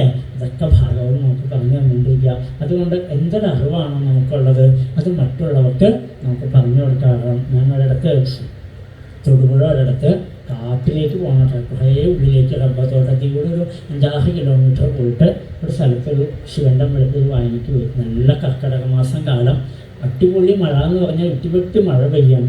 ആ മഴക്കാലത്താണ് ഞാൻ വായനയ്ക്ക് വ്യാപകമായിട്ട് അവിടെ ചെന്നപ്പോൾ അവർ ടൗണിൽ നിന്ന് തന്നെ ജീപ്പിന് കൊണ്ടുപോയി. അവിടെ ചെന്നപ്പോൾ കാണുന്ന കാഴ്ച എന്ന് വെച്ചാൽ ശ്രീകോവിലുമൊക്കെ നിരങ്ങിയിരിക്കുകയാണ്. അമ്പലമൊക്കെ ഏതാണ്ട് വീഴാറായിരിക്കുകയാണ്. ഒരു നടപ്പന്തൽ ഇതുപോലത്തെ നടപ്പന്തൽ മാത്രമേ ഉള്ളൂ. ആകെ ഒരു സ്വത്ത് അവിടുത്തെ വീഴാണ്ടിരിക്കണം, അത് മാത്രമേ ഉള്ളൂ. ബാക്കിയെല്ലാം വീണ പോലെ ഇരിക്കുകയാണ്. പക്ഷേ ആ മഴയത്ത് ഇഷ്ടംപോലെ ജനങ്ങളാണ്. ഇത്ര ആൾക്കാരാണ്, ഞാൻ അന്തം വിട്ടുപോയി. ഇത്രയൊക്കെ ആൾക്കാർക്ക് കാട്ടിൽ വന്നിരിക്കുമോ ഭാഗവതം കേൾക്കാൻ? ഇവരൊക്കെ ഉണ്ടാവുമെന്ന് ഞാൻ സംശയിച്ചു. പക്ഷേ എന്ത് ശ്രദ്ധയോടുകൂടി ഇരിക്കുന്ന ആൾക്കാരായിരുന്നു അറിയോ. അപ്പോൾ എന്താ എൻ്റെ പ്രത്യേകത എന്ന് വെച്ചാൽ, കൃഷ്ണാവതാരം വന്നപ്പോൾ എൻ്റെ ഭാരവാഹികൾ വന്നിട്ട് എന്നോട് പറഞ്ഞു, കൃഷ്ണാവതാരത്തിൽ നേരത്തെ ആകണം കേട്ടോ, ഇന്നൊരു സമ്മാനദാനം ഉണ്ടായിരുന്നു. എന്താണെന്ന് എനിക്ക് മനസ്സിലാക്കിയില്ല. ഞങ്ങൾ 5:30-5:45 കൃഷ്ണാവതാരമൊക്കെ കഴിഞ്ഞു. അത് കഴിഞ്ഞപ്പോൾ അവർ വേദിയിൽ കുറേ കുട്ടികളെ കൊണ്ടു നിർത്തി. കൊച്ചു കുട്ടികൾ തുടങ്ങി അങ്ങേയറ്റം വരെയുള്ള വലിയ കുട്ടികൾ വരെ വന്നിരുന്നു. അവർക്കെല്ലാം രാമായണം ഏത് ഭാഗം എടുത്തു കൊടുത്താലും അത് മനോഹരമായിട്ട് വായിക്കും. ചില കുട്ടികളൊക്കെ സംഗീതം പഠിച്ചുകൊണ്ട് അതിൻ്റെ ഭാഗത്തിൽ ആ സുന്ദര കാണ്ടൊക്കെ വായിക്കണുണ്ടപ്പോൾ അത്ഭുതപ്പെട്ടു പോയി. എന്ത് രസമായിട്ട് കുട്ടികൾ വായിക്കണമെന്നറിയോ. അപ്പോൾ എന്തേ ഇവർ വായിക്കാൻ കാരണം എന്ന് വെച്ചാൽ അവിടെ ഒരു 5-6 അമ്മമാരുണ്ടാവും, മുത്തശ്ശിമാരെ. അപ്പോൾ അവർ വിചാരിച്ചു ഈ കുട്ടികളെയൊക്കെ നമ്മുടെ നാട്ടിലുള്ള കുട്ടികളെയൊക്കെ രാമായണം പഠിപ്പിച്ചാലെന്താ. അപ്പോൾ അവർക്ക് തോന്നി അവരെന്ത് ചെയ്യുന്നറിയോ, ആ മുത്തശ്ശിമാർ ആ കുട്ടികളെയൊക്കെ വിളിച്ചപ്പോൾ രാമായണം വായിക്കാൻ പഠിപ്പിച്ചു. അപ്പോൾ ഇവർക്ക് ഈ അമ്മമാർക്ക് അറിയുന്നത് ആകെ രാമായണം വായിക്കാൻ മാത്രമേ അറിയുള്ളൂ. അവരത് വായിച്ചിട്ട് പഠിച്ചിട്ട് എന്ത് ചെയ്യുന്നു, കുട്ടികളെ പഠിപ്പിക്കുന്നു. അപ്പോൾ എന്താണെന്നറിയോ, ഒരു മുത്തശ്ശി എൻ്റെ അടുത്ത് ഒന്ന് പറഞ്ഞാൽ എന്താണെന്നറിയോ, നാളെ കുട്ടികളെ പഠിപ്പിക്കണ്ടേ, അത് തന്നെ ഞങ്ങളിരുന്ന് പഠിക്കുന്നതാണ്. അത് പഠിക്കുക. അപ്പോൾ കുട്ടികൾക്ക് എന്തായെന്ന് വെച്ചാൽ ആ അമ്മമാർ TV കാണുന്നില്ല, മറ്റൊരു ചിന്തയില്ല, അവർക്ക് അസുഖങ്ങളും ഇല്ലാണ്ടായി. അതാണ് അതിൻ്റെ പ്രത്യേകത. കാരണം മനസ്സ് മുഴുവനും രാമായണം പറഞ്ഞു കൊടുക്കണ്ടേ കൊച്ചു കുട്ടികൾക്ക്. അപ്പോൾ അവരെ തെറ്റാണ്ട് വായിക്കാൻ പഠിപ്പിക്കാൻ വേണ്ടിയിട്ട് ഇവരിങ്ങനെ പഴയ വട്ടം രാമായണം ഇങ്ങനെ കിട്ടുന്ന സമയത്തൊക്കെ നോക്കിക്കൊണ്ടിരുന്നപ്പോൾ അമ്മമാർ തമ്മിൽ ഒരു സംഘടന ഉണ്ടാക്കി. അവിടുത്തെ ഇന്ന് വാട്സപ്പൊന്നും ഇല്ലാത്ത കാലം, അതുകൊണ്ട് അങ്ങനെയൊന്നും ഉണ്ടായില്ല. അല്ലാതെ കൊണ്ട് എല്ലാവരും കൂടി ചേർന്നിരുന്ന് രാമായണം കുട്ടികളെ പഠിപ്പിച്ചു. അപ്പോൾ കുട്ടികൾക്ക് ഞാൻ ഏത് ഭാഗം കൊടുത്താലും കുട്ടികൾ ഭംഗിയായിട്ട് വായിക്കും. എൻ്റെ കയ്യെ കൊണ്ടാണ് സംഭാവനയൊക്കെ കൊടുത്തത്.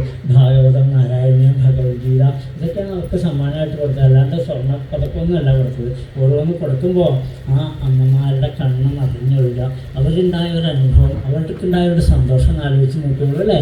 അവർ പഠിച്ച് അവർക്കറിയാവുന്ന വിദ്യ അവരെന്ത് ചെയ്തു, അവർ മറ്റുള്ളവർക്ക് പറഞ്ഞു കൊടുക്കുമ്പോൾ ആ കുട്ടികൾ അത് ചൊല്ലണം കാണുമ്പോൾ അവരനുഭവിച്ചിട്ടില്ലേ, ഇത് തന്നെയാണ് ജന്മസാഫല്യം, ഇതാണ് ആനന്ദം. എന്നിട്ട് അമ്മമാരെയൊക്കെ വിളിച്ച് വേദിയിൽ പൊന്നാടയൊക്കെ അണിയിക്കുമ്പോൾ അവർക്ക് ഇന്നേ വരെ ജീവിതത്തിൽ ഒരാൾ പോലും അവരെ പൊന്നാടി അണിയിച്ചിട്ടില്ല, ഒരാൾ പോലും അവരെ ആദരിച്ചിട്ടില്ല, ഒരാൾ പോലും അവരെ നമസ്കരിച്ചിട്ടില്ല. ഇപ്പം എന്താണെന്നറിയോ, ഇത്രയും ആളുകളുടെ മുമ്പിൽ വെച്ചിട്ട് സ്വന്തം നാട്ടിൽ ഇത്രയും അവർക്ക് ആദരവ് കിട്ടുമ്പോൾ അവരുടെ മനസ്സ് നിറയുമ്പോൾ അതല്ലേ ആ കുട്ടികളുടെ പുണ്യം അല്ലേ. ആ കുട്ടികളുടെ പുണ്യം മാത്രമല്ല, എനിക്ക് വളരെ സന്തോഷം തോന്നിയ ഒരു വേദിയായിരുന്നു. ആ ആളുകൾ അമ്പലം അങ്ങനെ ആയിട്ടുള്ളൂ, അത് പറഞ്ഞിട്ടേ എല്ലാവരും നന്നാക്കിയിട്ട് അത്രയും പാവങ്ങളാണ്. പക്ഷേ പാവങ്ങളാണെങ്കിലും അവർക്കത് തോന്നിയില്ല എങ്ങനെയൊക്കെ ചെയ്യാനായിട്ടല്ലേ.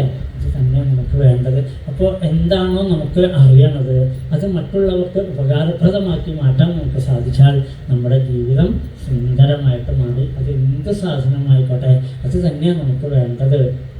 നാമദേവ് എന്ന് പറഞ്ഞിട്ട് ഒരു മഹാത്മാവുണ്ടായിരുന്നു തിരുത്തിയിലെ. അപ്പോൾ അദ്ദേഹം ഇങ്ങനെ ഒരു ദിവസം റൊട്ടിയൊക്കെ കഴിക്കാനായിട്ട് എടുത്തു വെച്ചു. അപ്പോൾ റൊട്ടി കഴിക്കാൻ എടുത്തു വെക്കുമ്പോൾ റൊട്ടി ഇങ്ങനെ വെണ്ണ തേച്ചിട്ടാ റൊട്ടി കഴിക്കാം. അപ്പോൾ റൊട്ടി എടുത്തു വെച്ചിട്ട് അദ്ദേഹം വെണ്ണ എടുക്കാൻ പോയപ്പോൾ നായ വന്നിട്ടും ചെയ്തു ഈ റൊട്ടി കടിച്ചെടുത്തുകൊണ്ട് ഓടി. അദ്ദേഹം വെണ്ണയും കൊണ്ടുവന്നപ്പോൾ നായ ഇതാ റൊട്ടി കടിച്ചുകൊണ്ട് പോകുന്നു. അദ്ദേഹം എന്ത് ചെയ്യുന്നറിയോ, വെണ്ണയും കൊണ്ട് നായയുടെ പിന്നാലെ ഓടുകയാണ്. അപ്പോൾ വേറൊരാൾ പറഞ്ഞു, എന്തിനാ ഗുരുനാഥ ആ നായ അത് കൊണ്ടുപോക്കട്ടെ, എന്തിനപ്പം അതിൻ്റെ പിന്നാലെ പോകണമെന്ന് ചോദിച്ചു. പറഞ്ഞു, അതിന് വെണ്ണ തേച്ച് കൊടുത്തിട്ടില്ല എന്ന് തേച്ച് കൊടുക്കാനാണ് ഞാൻ നോക്കുന്നത്. ആലോചിച്ച് നോക്കിക്കോളൂ, ഞാൻ വെണ്ണ കൂട്ടിയാണ് ആ റൊട്ടി കഴിക്കുന്നത്. അപ്പോൾ നായ വെറുതെ റൊട്ടി കഴിക്കരുതെന്നാണ് മനസ്സ് അല്ലേ? ആ മനസ്സാണ് നമുക്ക് കാണേണ്ടത്. അപ്പോൾ അതിൽ വെണ്ണ തേച്ച് കൊടുക്കാണ്ട് വെണ്ണ ഇല്ലാണ്ട് ഇപ്പം അതെങ്ങനെയാണ് കഴിക്കാമെന്ന് നോക്കിക്കോളൂ. ഈ മനസ്സ് നമുക്കുണ്ടാവണം അല്ലേ? ആ മനസ്സാണ് നമുക്ക് ഉണ്ടാവേണ്ടത്. ഞാൻ എന്താണോ അനുഭവിക്കുന്നത്, എന്ത് ആനന്ദമാണോ ഞാൻ അനുഭവിക്കുന്നത്, അത് മറ്റുള്ളവർക്ക് കൂടി പങ്കിടാൻ നമുക്ക് സാധിക്കുക. അത് നല്ല വാക്കായിക്കോട്ടെ, നല്ല അറിവായിക്കോട്ടെ, നല്ല ആഹാരമായിക്കോട്ടെ, എന്തും. അതുകൊണ്ട് എന്തെങ്കിലുമൊക്കെ കൊണ്ടുവരുമെന്ന് പറഞ്ഞാൽ എന്താണെന്നറിയോ, എന്തായാലും ചക്കയായാലും വേണ്ടില്ല, മാങ്ങയായാലും വേണ്ടില്ല, ബിസ്ക്കറ്റാണെങ്കിലും വേണ്ടില്ല, 10 രൂപയുടെ മിഠായി ആണെങ്കിലും വേണ്ടില്ല, ഒക്കെ വലുതാണ് നമുക്ക്. അത് കൊണ്ടുവന്ന് നമ്മൾ പങ്കുവയ്ക്കുമ്പോൾ അതുകൊണ്ട് സന്തോഷിക്കുന്ന ഒരാളുണ്ട് അടുത്തിരിക്കണം അല്ലേ? ആൾക്ക് എത്ര സന്തോഷമാകുന്നറിയോ, അത് നമുക്കറിയില്ല. അത്രമാത്രം ഭഗവാൻ നമ്മളിലെ കാരുണ്യം ചൊരിയണം. ഇത് നമുക്ക് കൊടുക്കാൻ സാധിക്കണം. ഇങ്ങനെ എത്രയോ മഹാത്മാക്കൾ നമ്മളെ വിട്ടുപോയവരുണ്ടെന്നറിയോ. അപ്പോൾ അവരെല്ലാം പണം കൊടുത്തല്ല സഹായിക്കുന്നതെല്ലാം, നല്ല വാക്കിനെ കൊണ്ട്, നല്ല പ്രവൃത്തികളെ കൊണ്ട് മറ്റുള്ളവർക്ക് നല്ലത് കൊടുക്കാൻ സാധിക്കണം. ഇങ്ങനെ കുറേ ഉണ്ട് ഉപദേശങ്ങൾ. ഇതിന് മുഴുവൻ പറയാൻ നമുക്ക് സമയമില്ല, പിന്നെ നരസിംഹാവതാരം ഉണ്ടാവില്ല. അപ്പോൾ അതുകൊണ്ട് നമുക്ക് ചുരുക്കി പറയാൻ, ഇന്നലെ പറയേണ്ട കഥയാണ് ഇപ്പോൾ ഇന്ന് പറയുന്നത്. നമ്മൾ പതുക്കെ പറഞ്ഞു പോകണോണ്ടാണ്, അല്ലെങ്കിൽ ഇപ്പോൾ പണ്ടേ പറഞ്ഞ് തീർന്നാണ് ഇതെല്ലാം. അപ്പോൾ എല്ലാവർക്കും കുറച്ചും കൂടി മനസ്സിലാവണ്ടേ, എന്നോട് രസം ഉണ്ടാവും എൻ്റെ കഥകളെയൊക്കെ പറഞ്ഞത്. എന്താണെന്ന് വെച്ചാൽ എന്താണോ നമുക്ക് നമ്മുടെ കയ്യിലുള്ളത് അതെന്താണെങ്കിലും ഒരാളോട് പോലും അതൃപ്തിയില്ലാതെ കണ്ട്, മുഖം കറക്കാതെ കൊണ്ട് കൊടുക്കാതാവണം അല്ലേ? വെളുത്ത ചോറും കറുത്ത മുഖം അങ്ങനെ പാടില്ല എന്ന് പറയാറില്ലേ? അതേപോലെ എന്ത് കൊടുക്കുകയാണെങ്കിലും സന്തോഷത്തോടു കൂടി. ഇവിടെ ഇരിക്കുന്നവർക്ക് ഉള്ള വെള്ളം എടുത്ത് കൊടുത്ത് നോക്കിക്കോളൂ, എന്തുമാത്രം തൃപ്തിയാണ് ഉണ്ടാവണമെന്നറിയോ? നമുക്കറിയില്ലാത്തതുകൊണ്ടാണ്. ഞാൻ പലപ്പോഴും ചെയ്യാറുണ്ട്. അപ്പോൾ ഇവിടെ ഇരിക്കുന്ന ആളുകൾ ഇങ്ങനെ ഇപ്പോൾ വെള്ളം കുടിക്കാൻ ദാഹിച്ചിരിക്കുന്നവർ അവരുടെ ഇടയിൽ ഈ സമയത്തൊക്കെ എഴുന്നേറ്റ് പോയിട്ട് വരുമ്പോൾ എന്താണെന്ന് വെച്ചാൽ ചിലപ്പോൾ നമ്മുടെ ചുറ്റിൽ വേറെ ആരെങ്കിലും കയറിയിരുന്നാലോ, പിന്നെ നിലത്തിരിക്കേണ്ടി വരില്ലേ, അത് വിചാരിച്ചിട്ട് പാവം എഴുന്നേക്കാണ്ടിരിക്കുകയാണ് അത്ര. അപ്പോൾ നമ്മൾ അവിടുന്ന് വെള്ളം എടുത്ത് ഒരു ഗ്ലാസ് എല്ലാവർക്കും ഒരു ഗ്ലാസ് വെള്ളം കൊടുത്ത് നോക്കിക്കൂടെ ആരെങ്കിലും അവരുടെ മുഖം വിടർന്ന് കാണാം. അതൊരു വലിയ അനുഗ്രഹമാണ്, നമ്മളറിയാണ്ട് നമുക്ക് കിട്ടുന്ന ഒരു അനുഗ്രഹമാണ്. ആ വെള്ളത്തിൻ്റെ ഒപ്പം ഒരു ബിസ്ക്കറ്റും കൂടെ കൊടുത്താലോ ഭംഗിയായി, നമ്മൾ ഉറങ്ങേയില്ല അല്ലേ? എന്തെങ്കിലും നമുക്ക് ക്ഷീണം ഉണ്ടെങ്കിൽ അതും കൂടി അങ്ങോട്ട് പോയി കിട്ടും. അപ്പോൾ ഉഷാറായിട്ടിരുന്ന് ഭാഗവതം കേൾക്കുമ്പോൾ നമുക്ക് പറയാനും രസമുണ്ടാവും, നിങ്ങൾക്ക് കേൾക്കാനും രസമുണ്ടാവും അല്ലേ? അതുകൊണ്ട് നമ്മളറിയാണ്ട് നമുക്ക് ഭഗവാന്റെ ഒരു അനുഗ്രഹം നമ്മളിലേക്ക് വരിക. ഈ ഈശ്വര പൂജ എന്ന് പറയുന്നത് എപ്പോഴും വിഗ്രഹത്തിൽ അഭിഷേകം ചെയ്യുന്നതും പൂവാലി ഇടുന്നതും മണിയടിക്കുന്നതും ആണെന്ന് നമ്മൾ തെറ്റിദ്ധരിച്ചിരിക്കുന്നു. അതും വേണം നമുക്ക്, പക്ഷേ അതല്ല ലക്ഷ്യം. നമുക്ക് ആ ലക്ഷ്യത്തിനേക്കാൾ വലുതായിട്ട് എന്തെന്ത് കാണുമ്പോഴും അതിലെല്ലാം നമുക്ക് എന്ത് കാണാതാവണം? ഈശ്വരനെ കാണാതാവണം. അവർക്ക് വേണ്ടി എന്തെങ്കിലും നമുക്ക് ചെയ്യാൻ സാധിക്കുന്നുണ്ടോ അതൊന്ന് ചെയ്തു നോക്കിയോളൂ. പാവപ്പെട്ട എത്രയോ ആളുകൾ നമ്മളോട് ഭഗവാൻ കാണിച്ച കാരുണ്യത്തിന് വല്ല കുറവുണ്ടാവും അല്ലേ? കണ്ണില്ലാത്തവർ, കാതില്ലാത്തവർ, ഒരു നേരം ആഹാരം കഴിക്കാൻ പറ്റാത്തവർ, ആ തെരുവിലെല്ലാം വയറ്റത്തടിച്ച് പാടിക്കൊണ്ട് കിടക്കുന്ന കൊച്ചു കുഞ്ഞുങ്ങളെ നമ്മൾ കാണാറില്ലേ? എൻ്റെ കുട്ടി അതുപോലെ ആയിട്ടുണ്ടോ? നമ്മളൊന്ന് ആലോചിച്ചാൽ മതി. എൻ്റെ കുട്ടി നല്ല ബെഡിൽ കിടന്ന് AC മുറിയിൽ കിടന്ന് ഉറങ്ങണു, 5 നേരം ആഹാരം കഴിച്ച് കഴിയണു, ഞാൻ ഇത്രയൊക്കെ സുഖമായിട്ട് ഞാൻ ജീവിച്ചു പോകും അല്ലേ? ശരീരം മുഴുവനും പൊട്ടി ഒലിച്ചും നടക്കാൻ വയ്യാതെ കണ്ടും ഇരിക്കാൻ വയ്യാതെ കണ്ടും കിടക്കാൻ വയ്യാതെ കണ്ടും ദുരിതം അനുഭവിക്കുന്ന ആളുകളെ കാണുമ്പോഴാണ് എത്രയോ കാരുണ്യ ഭഗവാൻ നമ്മളോട് ചെയ്തിരിക്കുന്നത് അല്ലേ? ആലോചിച്ചാൽ മതി. ഇപ്പോൾ പിന്നെ നമ്മൾ പരാതി പറയുക ഭഗവാന്റെ അടുത്ത് ചെന്നിട്ട് ഒരിക്കലും പറയില്ല എന്നാണ്. ഒരിക്കൽ ദിവസം നാരായണ പ്രസാദ് സാറ് ഗുരുവായൂരപ്പൻ്റെ നടക്കെ ഇങ്ങനെ നിൽക്കുകയാണ്. നടക്കേ നോക്കുമ്പോൾ പൂജയ്ക്ക് നടയടച്ചുക. അപ്പം മാരാരിങ്ങനെ കൊട്ടി പാടുക. എന്താണെന്നറിയോ? കരുണ ചെയ്യുവാനെന്തു താമസം കൃഷ്ണ എന്ന് പറഞ്ഞ അദ്ദേഹം ഇങ്ങനെ കൊട്ടി പാടുകയാണ് അത്ര. അപ്പോൾ പിഷാരി സാറ് ഇങ്ങനെ കേട്ട് നിന്നു. ഒക്കെ നടയൊക്കെ തുറന്നു കഴിഞ്ഞപ്പോൾ മാരാരെ പതുക്കെ വിളിച്ചു. ഇതിൽ വലിയ കാരുണ്യം എന്തെന്നാണോ തന്നോട് ചെയ്യാനുള്ളത് ഗുരുവായൂരപ്പനെ വിളിച്ചു. കാരണം താൻ അങ്ങോട്ട് നോക്കിയാൽ കിഴക്കോട്ട് മഞ്ജുളാലും എല്ലാ ആൾക്കാരിങ്ങനെ വളഞ്ഞ് ക്യൂ നിൽക്കുക. എന്താണെന്നറിയോ? കണ്ണനെ ഒരു നോക്കി കാണാൻ ഒന്ന് നമസ്കരിക്കാൻ. കൃഷ്ണ എന്ന് വിളിക്കാൻ നോക്കിയിരിക്കുന്നു അല്ലേ. അപ്പോൾ തനിക്ക് ഇത്രയധികം കാരുണ്യം, തന്നെ ഇതിൻ്റെ മുമ്പിൽ നിർത്തി മറ്റൊരാൾക്കും സാധിക്കാത്ത മഹാപുണ്യം ഈ സോപാനത്തിൽ നിർത്തി ഇടയ്ക്കേം തന്ന് ഭഗവാനെ കൊട്ടിപ്പാടാനുള്ളൊരു ഭാഗ്യം നിനക്ക് തന്നില്ലേ, ഇതിലും വലിയ ഭാഗ്യം വേറെ ഉണ്ടാവുള്ളത്. എന്നിട്ടും പറയേണ്ടത് എന്താ, കരുണ ചെയ്വാനെന്തു താമസം കൃഷ്ണ എന്ന് പാടാൻ പാടുള്ളതാണ് അല്ലേ. ആ ചോദ്യം എത്ര സത്യമാണെന്ന് ആലോചിച്ച് നോക്കിക്കോളൂ. അപ്പോൾ നമുക്ക് തന്നിരിക്കുന്ന പുണ്യം എത്രയാ, നമുക്ക് കണ്ണു കാണാം, ചെവിട് കേൾക്കാം, ആഹാരം കഴിക്കാം അല്ലേ, ഇവിടേക്ക് ഇങ്ങനെ ഓടി നടക്കാൻ നമ്മളെ കൊണ്ട് സാധിക്കണം. അപ്പോൾ ബന്ധുമിത്രാദികളോടൊപ്പം നമുക്ക് കഴിയാൻ സാധിക്കുന്നുണ്ട്. ആവശ്യത്തിന് അത്യാവശ്യത്തിനുള്ള സമ്പത്തും ഒക്കെ നമുക്ക് തന്നിട്ടുണ്ടെങ്കിൽ എത്ര കാരുണ്യം നമ്മളോട് ഭഗവാൻ കാണിച്ചിരിക്കുന്നത്. ഒന്നുമല്ലാത്ത എത്രയോ ആളുകളെ നമുക്ക് കാണാം അല്ലേ. ഇന്ന് കിഴപ്പോട്ടേക്ക് നോക്കണം, അപ്പോഴാണ് നമ്മൾക്ക് കിട്ടിയ അനുഗ്രഹം നമ്മളറിയാം. അപ്പം നമ്മൾ അഹങ്കരിക്കുക, ഒരിക്കലും അഹങ്കരിക്കാൻ പാടുണ്ടോ? അഹങ്കരിക്കരുത് എന്ന് പറയുകയാണ് ഭാഗവതം നമ്മളോട് പറയണു. ജനങ്ങൾക്ക് പറഞ്ഞു കൊടുത്തു, ജനങ്ങളെ അതുകൊണ്ട് തന്നെ ഒരിക്കലും അഹങ്കാരം പറ്റിപ്പോവാതെ കണ്ട് നോക്കണം. ഉള്ളിൽ അഹങ്കാരത്തിൽ നിന്ന് ഉണ്ടാവുന്നതാണ് കാമം, ക്രോധം, ലോഭം, അസൂയം, കുറ്റം അല്ലേ, എന്തെല്ലാം ഇതൊക്കെ നമ്മുടെ ഉള്ളിലെ അഹം കൊണ്ട് വരുന്നതാണ്. അതുകൊണ്ട് അതിൽ കളയാകാവണം, ഈശ്വരഭജനം വേണ്ട മാതിരി ചെയ്യാകാവണം, സജ്ജനങ്ങളുമായിട്ട് ചേരാകാവണം, സൽക്കഥകൾ കേൾക്കാകാവണം, അതേപോലെ തന്നെ നല്ല കാര്യങ്ങൾ പറഞ്ഞു കൊടുക്കാകാവണം. എന്തറിയണുണ്ടോ നമുക്ക്, നമ്മൾ മറ്റുള്ളവർക്കും അത് വീതം വയ്ക്കാൻ നമുക്ക് സാധിക്കണം അല്ലേ, പങ്കിടാൻ നമുക്ക് സാധിച്ചാൽ മതി. അതുകൊണ്ട് തന്നെ എത്രയോ പുണ്യമായിട്ട് മാറി. ഒരു വ്യക്തി, ഒരു മഹാത്മാവ് ഇങ്ങനെ ഒരു ഓഡിറ്റോറിയത്തിൻ്റെ സൈഡിൽ കൂടെ ഇങ്ങനെ പോകുന്ന സമയത്ത് അവിടെ കല്യാണം കഴിഞ്ഞിട്ട് വെച്ചിലെല്ലാം ഇങ്ങനെ കൂട്ടിയിട്ടൊക്കെയായിരുന്നേ. അപ്പം നമ്മൾ പകുതിയൊക്കെ കഴിച്ചിട്ട് അതിനകത്ത് ഇട്ടിട്ടുണ്ടാവുമല്ലോ. അപ്പോൾ ഒരു ദരിദ്രനായിട്ടുള്ള ഒരാൾ, അയാൾക്കൊന്നും ആഹാരം കൊടുക്കില്ലല്ലോ നമ്മുടെ ആൾക്കാരൊക്കെ. അതുകൊണ്ട് അയാൾ നോക്കിയപ്പോൾ ഇലയിലൊക്കെ ധാരാളം ചോറ അവിടെ ഇവിടെയൊക്കെ അവശേഷിച്ചിട്ടുണ്ട്. അയാൾ ആ ഇലയിൽ നിന്നതൊക്കെ ഇങ്ങനെ വലിച്ച് കൂട്ടിയെടുക്കുകയാണ്. അത്ര ഒരു ഉരുളായിട്ട് വിശന്നിട്ടാണ് അത് കഴിക്കാനായിട്ട് വലിയ ഉരുളയാക്കി അത് കഴിക്കാൻ തുടങ്ങുമ്പോഴാണ് ഒരു നായ ഓടുന്നത്. നായ വന്നിട്ട് എന്ത് ചെയ്തു, വേഗം ആ എച്ചിലേലയിലൊക്കെ തലകുത്തി നോക്കിയിട്ടും ഒരല്പം പോലും കിട്ടിയില്ല. നായക്ക് ആകെ വിഷമമാകുമ്പോൾ ഇയാൾ എന്ത് ചെയ്തു, താൻ കഴിക്കാനെടുത്ത ഉരുള നേരെ നായയുടെ മുമ്പിലേക്ക് നീട്ടി, നായ കഴിച്ചോട്ടെ. നായ ആർത്തിയോടുകൂടി കഴിച്ചിട്ട് പോയപ്പോൾ ഈ മഹാത്മാവ് ചോദിച്ചു, ഇനി എത്ര നേരം കഷ്ടപ്പെട്ടിട്ട് കിട്ടിയതാ ഒരു ഉരുള ചോറ്, ഇനി അതെന്തിനാ നായക്ക് കൊടുത്തത്, നിങ്ങൾക്ക് കഴിക്കാനില്ലേ എന്ന് ചോദിച്ചപ്പോൾ അദ്ദേഹം പറഞ്ഞു, എനിക്ക് പങ്കിടാനറിയാം, നായക്കത് അറിയില്ലല്ലോ എന്നാണ്. എനിക്ക് കിട്ടിയതിനെ മറ്റൊരാൾക്ക് കൊടുക്കാൻ എനിക്കല്ലേ സാധിക്കുള്ളൂ, നായിക്കത് അറിയില്ലല്ലോ എന്നാണ്. ആ മഹാത്മാവ് അദ്ദേഹത്തിൻ്റെ പാദങ്ങളിൽ വീണ് നമസ്കരിച്ചു എന്നാണ്. ഇതൊരു ഭാവന നമുക്കുണ്ടാവണം അല്ലേ.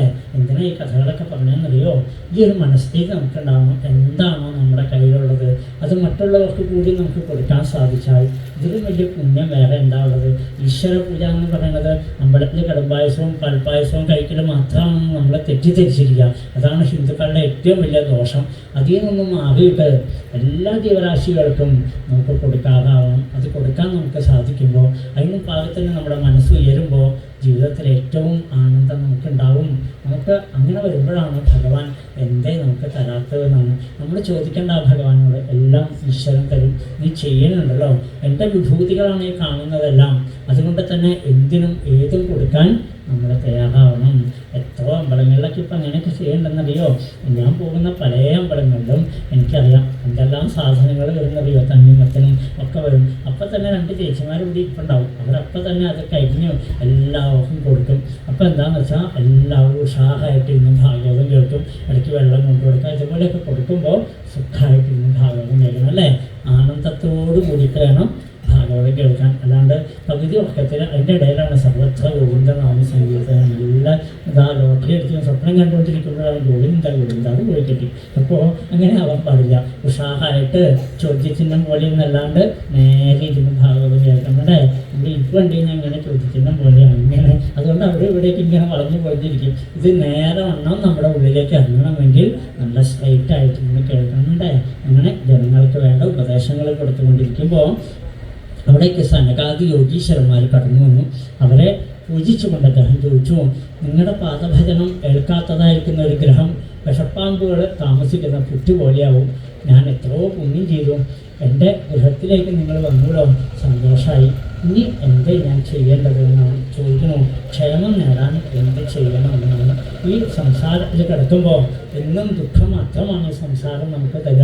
ഇതിൽ നിന്ന് നമുക്ക് എങ്ങനെയാണ് സുഖം ലഭിക്കുക, ആനന്ദമുണ്ടാവുക, ക്ഷേമം നേടാൻ എന്ത് വേണം എന്ന് ചോദിച്ചപ്പോൾ സനകാദി യോഗീശ്വരന്മാർ പറഞ്ഞെന്താണെന്നറിയോ? സാ ശ്രദ്ധയാ ഭഗവത് ധർമ്മചര്യ ജിജ്ഞാസയാധ്യാത്മികയോഗനിഷ്ഠയാ യോഗേശ്വരോപാസനയാ ച നിത്യം പുണ്യശ്രവകഥയാ പുണ്യയാ ച സാ ശ്രദ്ധയാ ഭഗവത് ധർമ്മചര്യ. പ്രായം കൂടുന്തോറും നമുക്ക് എന്തിന് ശ്രദ്ധ വരണം? ഭാഗവത ധർമ്മങ്ങളിൽ ശ്രദ്ധ ഉണ്ടാവണം. ഭാഗവത ധർമ്മം എന്താണ്? അത് ജപധർമ്മമാണ്. ജപധർമ്മം എന്ന് പറഞ്ഞാലോ നാമജപധർമ്മം അല്ലേ? അതിലേക്ക് നമ്മൾ ഓരോരുത്തരും വരണം എന്ന് പറയാം. പിന്നെ എന്ത് വേണം? സാ ശ്രദ്ധയ ഭഗവത് ധർമ്മചര്യ ജിജ്ഞാസയാധ്യാത്മിക യോഗനിഷ്ഠയ. ഇതേപോലെയൊക്കെ വന്നിരുന്നു കൊണ്ട് ഭഗവാന്റെ കഥകളൊക്കെ കേൾക്കാനുള്ള നല്ല മനസ്ഥിതി നമുക്കുണ്ടാവണം. ആരോ എന്തോ പറയാമെന്നുള്ളതല്ല, എന്ത് പറയണമെന്നുള്ളതല്ല, ആരെക്കുറിച്ച് പറയണമെന്നുള്ളതാണ്. ഇത് കണ്ണനെ കുറിച്ചാണോ, അമ്മയെക്കുറിച്ചാണോ, മഹാദേവനെ കുറിച്ചാണോ, അത് മതി. അത് കേൾക്കാനുള്ള മനസ്സുണ്ടാവുക. ശ്രദ്ധയാ ഭഗവത് ധർമ്മചര്യ ജിജ്ഞാസയാധ്യാത്മിക യോഗനിഷ്ഠയ യോഗേശ്വരൂപാസനയാ ച നിത്യം. പ്രായം കൂടുന്തോറും ഭഗവാന്റെ കഥകൾ കേട്ടുകൊണ്ടും യോഗേശ്വരന്മാരായിരിക്കുന്ന സജ്ജനങ്ങളുമായിട്ട് ചേർന്നുകൊണ്ടും ഭഗവാനെ ഭജിച്ചുകൊണ്ടും ഇനി ജീവിതം നയിക്കാറാവണം അല്ലേ? നമ്മൾക്കിപ്പോൾ അങ്ങനെയല്ല. പ്രായം കൂടുന്തോറും മോഹങ്ങൾ കൂടി വരിക. ഇപ്പോഴാണ് മോഹം എവിടേക്കൊക്കെയാണ് പോകേണ്ടത് എന്ന് മോഹം. അണക്കെട്ടിൽ പോകണോ അതോ ആ സമുദ്ര തീരത്ത് പോയി നിൽക്കണോ, എവിടേക്കാണ് പോകേണ്ടതെന്ന് അറിയില്ല. മോഹങ്ങളിങ്ങനെ കൂടി വരികയാണ്. അത്ര പോകേണ്ട സമയമെന്നുള്ള ചിന്തയല്ല നമുക്ക്. ഇത്ര നാൾ നമ്മുടെ ജീവിതം മുഴുവനും മറ്റുള്ളവർക്ക് വേണ്ടി നമ്മൾ ഹോമിച്ചു അല്ലേ? ഒരിക്കൽ പോലും എൻ്റെ മോഹങ്ങളൊന്നും ഞാൻ സാധിച്ചില്ല. എല്ലാം കുടുംബക്കാർക്ക് വേണ്ടിയിട്ട് ഞാൻ ചിലവാക്കി. ഇങ്ങനെ കഷ്ടപ്പെട്ട എത്ര ആളുകൾ ഇവിടെ ഈ ഇരിക്കുന്നവരിൽ എത്ര ആളുകളെ കാണാം. ഒരിക്കൽ പോലും ഒരാനന്ദം അനുഭവിക്കാണ്ട് ഒരു തിയേറ്ററിൽ പോയി സിനിമ പോലും കാണാത്ത എത്ര ആൾക്കാർ നമ്മുടെ ഇടയിലുണ്ടാവും അല്ലേ? എല്ലാം ജീവിതം മുഴുവനും കുടുംബാംഗങ്ങൾക്ക് വേണ്ടി, മക്കൾക്ക് വേണ്ടി, ഭാര്യയ്ക്ക് വേണ്ടി, ഭർത്താവിന് വേണ്ടി മാത്രം മാറ്റിവെച്ച് അവസാനം ഇപ്പം എന്തായി? കണ്ണ് കാണാണ്ടേ, ചെവിടെയാക്കാൻ വയ്യാണ്ടേ, ഇരിക്കാൻ വയ്യ, മുട്ടുവേദന, കാലുവേദന, നടുവേദന, സർവാംഗോദ്ധിത വേദന, എല്ലായിടത്തും വേദന മാത്രമായിട്ട് നമ്മൾ ഇരിക്കുമ്പോൾ ഇനി എന്തേ വേണ്ടത്? ഇനി എനിക്ക് വേണ്ടി ഒരു ജീവിതം വേണം അല്ലേ? അതിന് എൻ്റെ കൂടെ വരാൻ ആരുമില്ല എന്നുള്ള ബോധം നമുക്കുണ്ടാവണം. പോകുന്ന സമയത്ത് ആരുമില്ല എൻ്റെ കൂടെ വരാൻ, കണ്ണൻ മാത്രമേ ഉണ്ടാവുള്ളൂ. ആ കണ്ണനെ മാത്രം നമുക്ക് വിളിക്കാറാവണം. കൃഷ്ണ നീ ഉണ്ടാവില്ലേ എൻ്റെ കൂടെ? നമുക്ക് പറയാറാവണം. എപ്പോഴും എൻ്റെ കൈ പിടിച്ചുകൊണ്ട് നടക്കാൻ, കുഹൂരമ്മയുടെ പിന്നാലെ നടന്ന ഉണ്ണികൃഷ്ണനെ പോലെ, ഉദാനത്തിൻ്റെ പിന്നാലെ നടന്നതുപോലെ, ആ വില്യമംഗലത്തിൻ്റെ പിന്നാലെ നടന്നതുപോലെ, മേൽപ്പത്തൂരിൻ്റെ പിന്നാലെ നടന്നതുപോലെ നമ്മുടെ കൂടെ നടക്കും കൃഷ്ണൻ അല്ലേ? അതുപോലെ ഒരു മനസ്സിനുടമകളായി തീരണം. നമ്മൾ സ്നേഹിക്കാൻ പഠിക്കണം. നമ്മളെപ്പോഴും മനസ്സ് സ്നേഹമാണ് നമുക്ക് വേണ്ടത്. ഭാഗവതം എപ്പോഴും ഓരോ പ്രകരണം പറയുമ്പോഴും നമ്മളോട് പറയാം, സ്നേഹിക്കൂ, എല്ലാവരെയും പ്രേമത്തിലേക്ക് മനസ്സിനെ കൊണ്ടുവരൂ, അഴുക്ക് കാണരുതേ എന്നാണ്. ആരുടെയും ദോഷങ്ങൾ കാണാതെ കണ്ട് നന്മ കാണാൻ പഠിക്കുമെന്നാണ്. നമുക്ക് സാധിക്കാത്തത് എന്തേ ഉള്ളൂ? നന്മ മാത്രം നമ്മൾ കാണില്ല അല്ലേ? ആരെക്കുറിച്ചാണ്? അവരെയൊക്കെ എനിക്ക് നന്നായിട്ട് അറിയാം. ഞാൻ പണ്ടേ അറിയുന്നതല്ലേ. ഞാൻ അറിയാത്തതൊന്നുമില്ല. അവരുടെ സകല ABCD എല്ലാം അറിയാമെന്ന് പറയാം. A-Z അറിയാമെന്നൊക്കെ പറയാം. ഇങ്ങനെയൊക്കെ എല്ലാം അറിയാം. തന്നെ അറിയുമെന്ന് വെച്ചാൽ നമ്മളെന്ത് പറയും? എന്നെ എനിക്കിതേവരെ പിടികിട്ടില്ല എന്ന് പറയാം. അങ്ങനെയാണ്. നമുക്ക് നമ്മളെ അറിയില്ല, മറ്റുള്ളവരെ കുറിച്ച് അറിയാം. അതല്ലേ നമ്മുടെ ടെൻഷൻ, നമ്മുടെ ദോഷങ്ങൾ.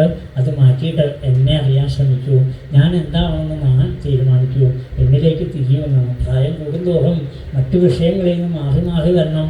എന്നിലേക്ക് തന്നെ തിരിയാറാണ്. ഇങ്ങനൊരമ്മയുണ്ടായിരുന്നു, എനിക്കറിയാവുന്നൊരമ്മ. ആ അമ്മ ഇങ്ങനെയായിരുന്നു അത്ര.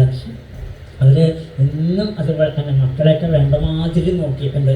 അപ്പോഴും ആ മക്കളോടൊക്കെ സ്നേഹമാണെങ്കിലും അമ്മയുടെ മനസ്സെപ്പോഴും ഭഗവതിയുടെ ചോറ്റാനിക്കരമ്മയുടെ അടുത്താണ്. സദാസമയത്തും ചോറ്റാനിക്കരമ്മ ഇങ്ങനെ ഭജിച്ചുകൊണ്ട് നാമം ജപിച്ചുകൊണ്ടിരിക്കും അത്ര. അപ്പോൾ നമ്മളൊക്കെ ചെന്ന് കഴിഞ്ഞാൽ വേഗം വരും. എന്ത് പറയുന്ന സുഖമല്ലേ? കുടുംബത്തിലൊക്കെ എല്ലാവർക്കും സുഖമല്ലേ? 2 വാക്കേ പറയുള്ളൂ. അധികം നേരം വർത്തമാനം പറഞ്ഞിരുന്ന് വേണ്ടതും വേണ്ടാത്തൊരു കുശുമ്പും ഉണ്ടാകുമെന്ന് ചോദിക്കില്ല. അത് കഴിഞ്ഞാൽ വേഗം അവർ അവരുടെ ലോകത്തിലേക്ക് മടങ്ങുകയായി. അവരിതാ പുസ്തകങ്ങളൊക്കെ വായിക്കണം, നാമം ചോദിക്കണം, അങ്ങനെയിരിക്കും. ഒരാളുമായിട്ട് അങ്ങനെ പണമക്കളോട് പോലും നമുക്ക് അവസാനമൊക്കെ ആയപ്പോഴേക്കും ഉള്ളിലേക്ക് വലിഞ്ഞു വന്നു. ഇതാണ് ശരിക്കും യോഗിയായിരിക്കുന്ന ഒരു ഭാവം അല്ലേ? ഭോഗത്തിൽ നിന്ന് യോഗത്തിലേക്ക് എത്തണം നമ്മൾ ഓരോരുത്തരും. അതാണ് ഭാഗവതം പറയാം. ഭൗതികമായിരിക്കുന്ന ഈ ഭോഗ സുഖങ്ങളിൽ നിന്നൊക്കെ നമ്മുടെ മനസ്സിനെ പിൻവലിച്ച് യോഗത്തിലേക്ക് നമുക്ക് കൊണ്ടുവരണം. അത് വേണമെന്ന് പറയാം. ഇങ്ങനെ വേണ്ട സമയത്ത് തന്നെ അവർ വേണ്ട ഉപദേശങ്ങൾ കൊടുത്ത സനകാദികൾ പോയപ്പോൾ അദ്ദേഹം നോക്കിയപ്പോൾ എന്താ, തലമുടി താടിയൊക്കെ നരച്ച് തുടങ്ങി. അവിടെ പോകേണ്ട സമയമായി. ഇനി പെയിൻറ്റ് ചെയ്തിട്ടൊന്നും വലിയ കാര്യമൊന്നുമില്ല. എത്ര പെയിൻറ്റ് ചെയ്താലും നാളെ കുറിച്ച് അതൊക്കെ പോകും. അതുകൊണ്ട് അതല്ല വേണ്ടതെന്ന് മനസ്സിലാക്കി. ശരീരം അതിൻ്റെ സമയമാകുമ്പോൾ അതിൻ്റെ ഓരോന്ന് കാണിച്ചുകൊണ്ടിരിക്കും. ഇത് പോകേണ്ട സമയമായി കഴിഞ്ഞാൽ ഈ ശരീരത്തിന് എത്ര കുട്ടി കയറ്റാലും ഇതതിൻ്റെ സ്വഭാവം കാണിക്കും. അപ്പോൾ പിന്നെ ആ വേഷം കെട്ടിലേക്കൊക്കെ പോകാണ്ടിരിക്കുകയല്ലേ ഭേദം. അതുകൊണ്ട് അദ്ദേഹം എന്ത് ചെയ്തു, വേഗം തൻ്റെ മക്കളെ വേണ്ട സമയത്ത് ഏൽപ്പിച്ചു കൊടുക്കുന്നതാണ്. നമ്മളിങ്ങനെ പിടിച്ചു വെച്ചുകൊണ്ടിരിക്കുക, പടക്കാൻ വരട്ടെ എന്നാണ്, എവിടെ വരെ കളിക്കുന്ന അറിയട്ടെ എന്നാണ്. നമ്മൾ മക്കളെ പോലും പരീക്ഷിക്കാൻ പോകുമ്പോഴാണ് അവർ ചവിട്ടി കൂട്ടി മുകളിലേക്ക് ഇടുക. ഭാഗവതത്തിൽ ഇന്ന് പറയും, ഒരു കുരുതിപ്പക്ഷിയുടെ കഥ പറയും ഭാഗവതത്തിലെ. ഒരു കൊച്ച് അടയ്ക്കാക്കിളി, അതിനൊരു മാംസകഷ്ണം കിട്ടിയത്രേ. അപ്പോൾ അത് കൊത്തിപ്പുള്ളിൽ ഇങ്ങനെ പറക്കണ സമയത്ത് കാക്കകളും പരുന്തുകളും ഒക്കെ ചുറ്റിനും പറക്കാൻ തുടങ്ങി. അപ്പോൾ ഈ കുഞ്ഞിക്കിളി എന്താ വിചാരിച്ചെന്നറിയോ, കാക്കച്ചേട്ടനൊക്കെ എന്നോട് എന്തൊരു ഇഷ്ടമാണ്, എൻ്റെ ചുറ്റിനും മരണ കണ്ടില്ലേ എന്ന് വിചാരിച്ചത്രേ. കുറച്ച് കഴിഞ്ഞപ്പോഴാണ് കാക്കകളും പരുന്തുകളൊക്കെ കുഞ്ഞിനെ ഉപദ്രവിക്കാൻ തുടങ്ങിയപ്പോഴാണ് കിളിക്ക് മനസ്സിലായത് എന്നോടല്ല ഇഷ്ടം, പിന്നെ ആരോടാ, ഈ മാംസകഷ്ണത്തിനോടാണ്. അതാ കുഞ്ഞ് ചുണ്ട് വിടർത്തി ആ മാംസകഷ്ണം ഇട്ട് കൊടുത്തപ്പോൾ എന്തായി, എല്ലാവരും എൻ്റെ പിന്നാലെ പോയിരുന്നാണ്. ഇതേപോലെ നമ്മുടെ കഥ ഭാഗവതം പറഞ്ഞു തരുന്നത്. അപ്പോൾ ഇതേപോലെയാണ് നമ്മൾ എത്രമാത്രം എൻ്റെ എന്ന് പറഞ്ഞ് അടുക്കി പിടിച്ചിരിക്കണുണ്ടോ അത്രയും നമ്മളോട് വെറുപ്പ് കൂടുകയാണ്. അത് മക്കളാണെങ്കിലും മരുമക്കളാണെങ്കിലും ബന്ധുക്കളാണെങ്കിലും എല്ലാവരുടെയും അവസ്ഥ അതാണ്. വേണ്ട സമയത്ത് വേണ്ടതെല്ലാവർക്കും നമുക്ക് കണ്ണും കാലും കടപ്പിയൊക്കെ ഉള്ള സമയത്ത് തന്നെ നമ്മൾ എന്ത് വേണം, വേണ്ടതൊക്കെ വീതിച്ചു കൊടുത്താൽ പിന്നെ അമ്മ എവിടെ പോകുന്നു, അച്ഛൻ എവിടെ പോകുന്നു എന്ന് ചോദിക്കില്ല. അതില്ലെങ്കിൽ എന്തായിരിക്കും അറിയോ, എന്തിനപ്പോൾ അവിടെ പോയി ആ നട്ടിച്ച് പോയിരിക്കണേ, അമേരിക്കയിൽ ഇരുന്നിട്ട് അവൻ ഫോൺ വിളിച്ച് അമ്മയെ കൺട്രോൾ ചെയ്യുന്നത്. അമ്മ ഇപ്പോൾ എവിടേക്കാണ് പോകണത്, അമ്മയോട് ചോദിക്കാണ്ട് ഒരിടത്ത് പോകാൻ വയ്യ. മുറ്റത്തുള്ള അമ്പലത്തിൽ പോകണമെങ്കിൽ കൂടി അവൻ്റെ അനുവാദം വേണം. നമ്മൾ കാണില്ല ഇതൊക്കെ പറയുമ്പോൾ എന്താണെന്നറിയോ, എൻ്റെ മക്കളെ എവിടെ വേണമെങ്കിലും വിടാൻ എനിക്ക് സ്വാതന്ത്ര്യം തന്നിട്ടുണ്ടെന്നാണ്. അവിടെ നിന്നൊക്കെ നിയന്ത്രിക്കുക, എവിടെ പോകണു, എങ്ങോട്ട് പോകണു, എങ്ങനെ പോകണു, എപ്പോൾ വരും, എല്ലാം അമേരിക്കയിൽ നിന്നിട്ടാണ് കൺട്രോൾ ചെയ്തുകൊണ്ടിരിക്കുക. എന്ത് സ്വാതന്ത്ര്യം ഉള്ളത്, വേണ്ടതൊക്കെ കൊടുത്തു എന്ന് വരട്ടെ.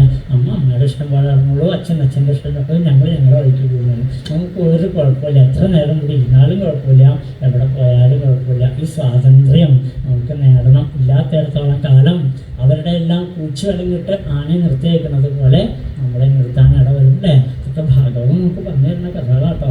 അതുകൊണ്ട് എപ്പോഴും അതിന് സാഹചര്യം ഉണ്ടാക്കരുത്. വേണ്ടപ്പോൾ വേണ്ടതെല്ലാം കൊടുത്തിരിക്കണം. നമ്മളെപ്പോഴും ഫ്രീ ആയിരിക്കണം. അപ്പോൾ നമുക്ക് എവിടെ വേണമെങ്കിലും കണ്ണനെ ഭജിക്കാൻ പോവാം. എത്ര വൈകി വന്നാലും ആരും ചോദിക്കില്ല. അപ്പോൾ മനസ്സിന് നമുക്ക് തന്നെ ഒരു ഉത്സാഹം ഉണ്ടാവും അല്ലേ, ഒരു സന്തോഷം നമുക്കുണ്ടാവും. മറ്റതല്ല പേടിയാണ്. ഇവിടെ ഇരുന്നാലേ അവൻ്റെ ഫോണിപ്പോൾ ഒരുവിടെ വിചാരിച്ചിട്ടാണ് അവൻ അവിടെ ഇരുന്നിട്ട് നമ്മളേക്ക് ഇങ്ങനെ പൂച്ചു വലിഞ്ഞിട്ട് വലിച്ചുകൊണ്ടിരിക്കുമ്പോൾ തോട്ടിക്ക് പിടിക്കുമ്പോൾ നമുക്ക് എങ്ങനെ നമുക്ക് സ്വസ്ഥമായിട്ട് ഇവിടെ ഇരിക്കാൻ സാധിക്കുക. അതുകൊണ്ട് എല്ലാ ബന്ധനങ്ങളിൽ നിന്നും പ്രായം കൂടി വരുന്നതോറും ബന്ധനങ്ങളിൽ നിന്നൊക്കെ വിട്ടുപോയിട്ട് മനസ്സെവിടെയായി തീരണം, ഭഗവാന്റെ പാദത്തിലേക്ക് എത്തിച്ചേർന്നെന്ന് പറഞ്ഞുകൊണ്ടാണ് ആ പ്രകടനം പറഞ്ഞ് അവസാനിപ്പിച്ചത്. പിന്നെ പഞ്ചമസ്കന്ധത്തിൽ പ്രിയവ്രതൻ്റെ ചരിത്രം പറഞ്ഞു. എന്താണ് പ്രിയവ്രതൻ? നമ്മൾ തുടങ്ങിയത് ഇന്ന് രാവിലെ അതാണ്. പ്രിയവ്രതൻ്റെ ചരിത്രമാണ്. പ്രിയവ്രതോ ഭാഗവത ആത്മാരാമ കഥം മുനെ. പ്രിയമായിട്ടുള്ളതിനെ വ്രതമായിട്ടുള്ള എടുത്തവനാണ് പ്രിയവ്രതൻ. എന്താണ് പ്രിയമായിട്ടുള്ളത്? നമുക്ക് ഏറ്റവും ഇഷ്ടം നമ്മുടെ പ്രാണനെ തന്നെയാണ് അല്ലേ. ആ പ്രാണൻ പോവാന്ന് പറഞ്ഞാൽ എൻ്റെ പ്രാണൻ പോയിന്നാണ് ഞാൻ പറയുക. എൻ്റെ പ്രാണനെ ഞാൻ അത്ര ഇഷ്ടപ്പെടുന്നു. ഇത് പോവാതെ കൊണ്ട് നോക്കാനാണ് നമ്മുടെ തത്രപ്പാടെല്ലാം. അത് സമയമാകുമ്പോൾ പോവുകയും ചെയ്യും. ആ പ്രിയവ്രതൻ എന്ത് ചെയ്യുമെന്നറിയോ, അദ്ദേഹം നാരദ മഹർഷിയുടെ അനുഗ്രഹം കൊണ്ട് ഗന്ധമാദന പർവ്വതത്തിൽ പോയിട്ട് അനന്തകാലം ഭഗവാന്റെ തപം ചെയ്തു എന്നാണ്. അങ്ങനെ തപം ചെയ്യേണ്ട കണ്ടപ്പോൾ ബ്രഹ്മാവിന് അത്ര ഇഷ്ടപ്പെട്ടില്ല. കാരണം സ്വധർമ്മ പരിനിഷ്ഠയാ. നമുക്ക് നമ്മുടേതായിട്ടുള്ള നിഷ്ഠകളൊക്കെ ഉണ്ട്. അത് പാലിക്കാണ്ട് ഈശ്വരനെ ഭജിക്കാൻ പോയാൽ ഭഗവാൻ പോലും നമ്മളിൽ പ്രസാദിക്കില്ല എന്ന്. എപ്പോൾ വേണമെങ്കിലും നോക്കിക്കോളും. ചില ആളുകളൊക്കെ അങ്ങനെയാണ്. തൻ്റെ ഭാര്യ മക്കളെ അച്ഛനെ അമ്മയൊക്കെ നോക്കാതെ കണ്ട് എന്ത് ചെയ്യുന്നറിയോ, അമ്പലത്തിൽ പോയിരിക്കാം. അങ്ങനെ ഒരാളുണ്ടായിരുന്നു നമ്മുടെ അടുത്തേ. അപ്പോൾ അദ്ദേഹം എൻ്റെ അടുത്ത് ഇങ്ങനെ ഇടയ്ക്ക് പറയും. അപ്പോൾ അമ്മ വയ്യാണ്ട് കിടക്കുക പാവം, കുറേ നാളായി കിടക്കണം. അപ്പോൾ അദ്ദേഹം പറയാം, എനിക്കിങ്ങനെ ഈശ്വരനെ ഭജിച്ച് നടക്കണതാണ് എനിക്കിഷ്ടം എന്ന് പറഞ്ഞ് നമുക്കിങ്ങനെ നടക്കും. ഒരു ദിവസം ഞാൻ അദ്ദേഹത്തിനോട് പറഞ്ഞു, ചേട്ടാ ഇങ്ങനെ പോകണത് ശരിയല്ല.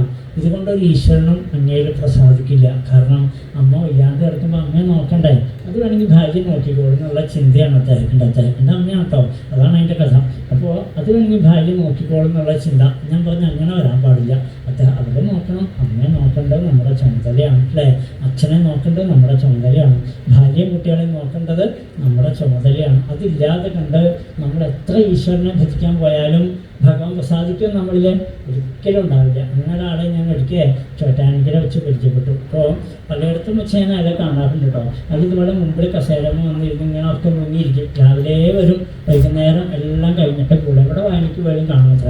ഒരിക്കൽ ചോറ്റാനിക്കര ഇവിടുത്തെ ഞാൻ വായിച്ചുകൊണ്ടിരിക്കുമ്പോൾ ഇയാൾ ഇതുപോലെ മുമ്പിൽ അവിടെ പിന്നെ കസേരയൊന്നും ഇട്ട് കൊടുത്തിട്ടില്ല, എല്ലാവരും താഴ്ത്തിരിക്കുകയായിരുന്നു. അന്നിപ്പോൾ കസേരയൊക്കെയായി. അപ്പോൾ താഴ്ത്തിരുന്നാലും ഇങ്ങനെ വായന കേൾക്കണത്ര.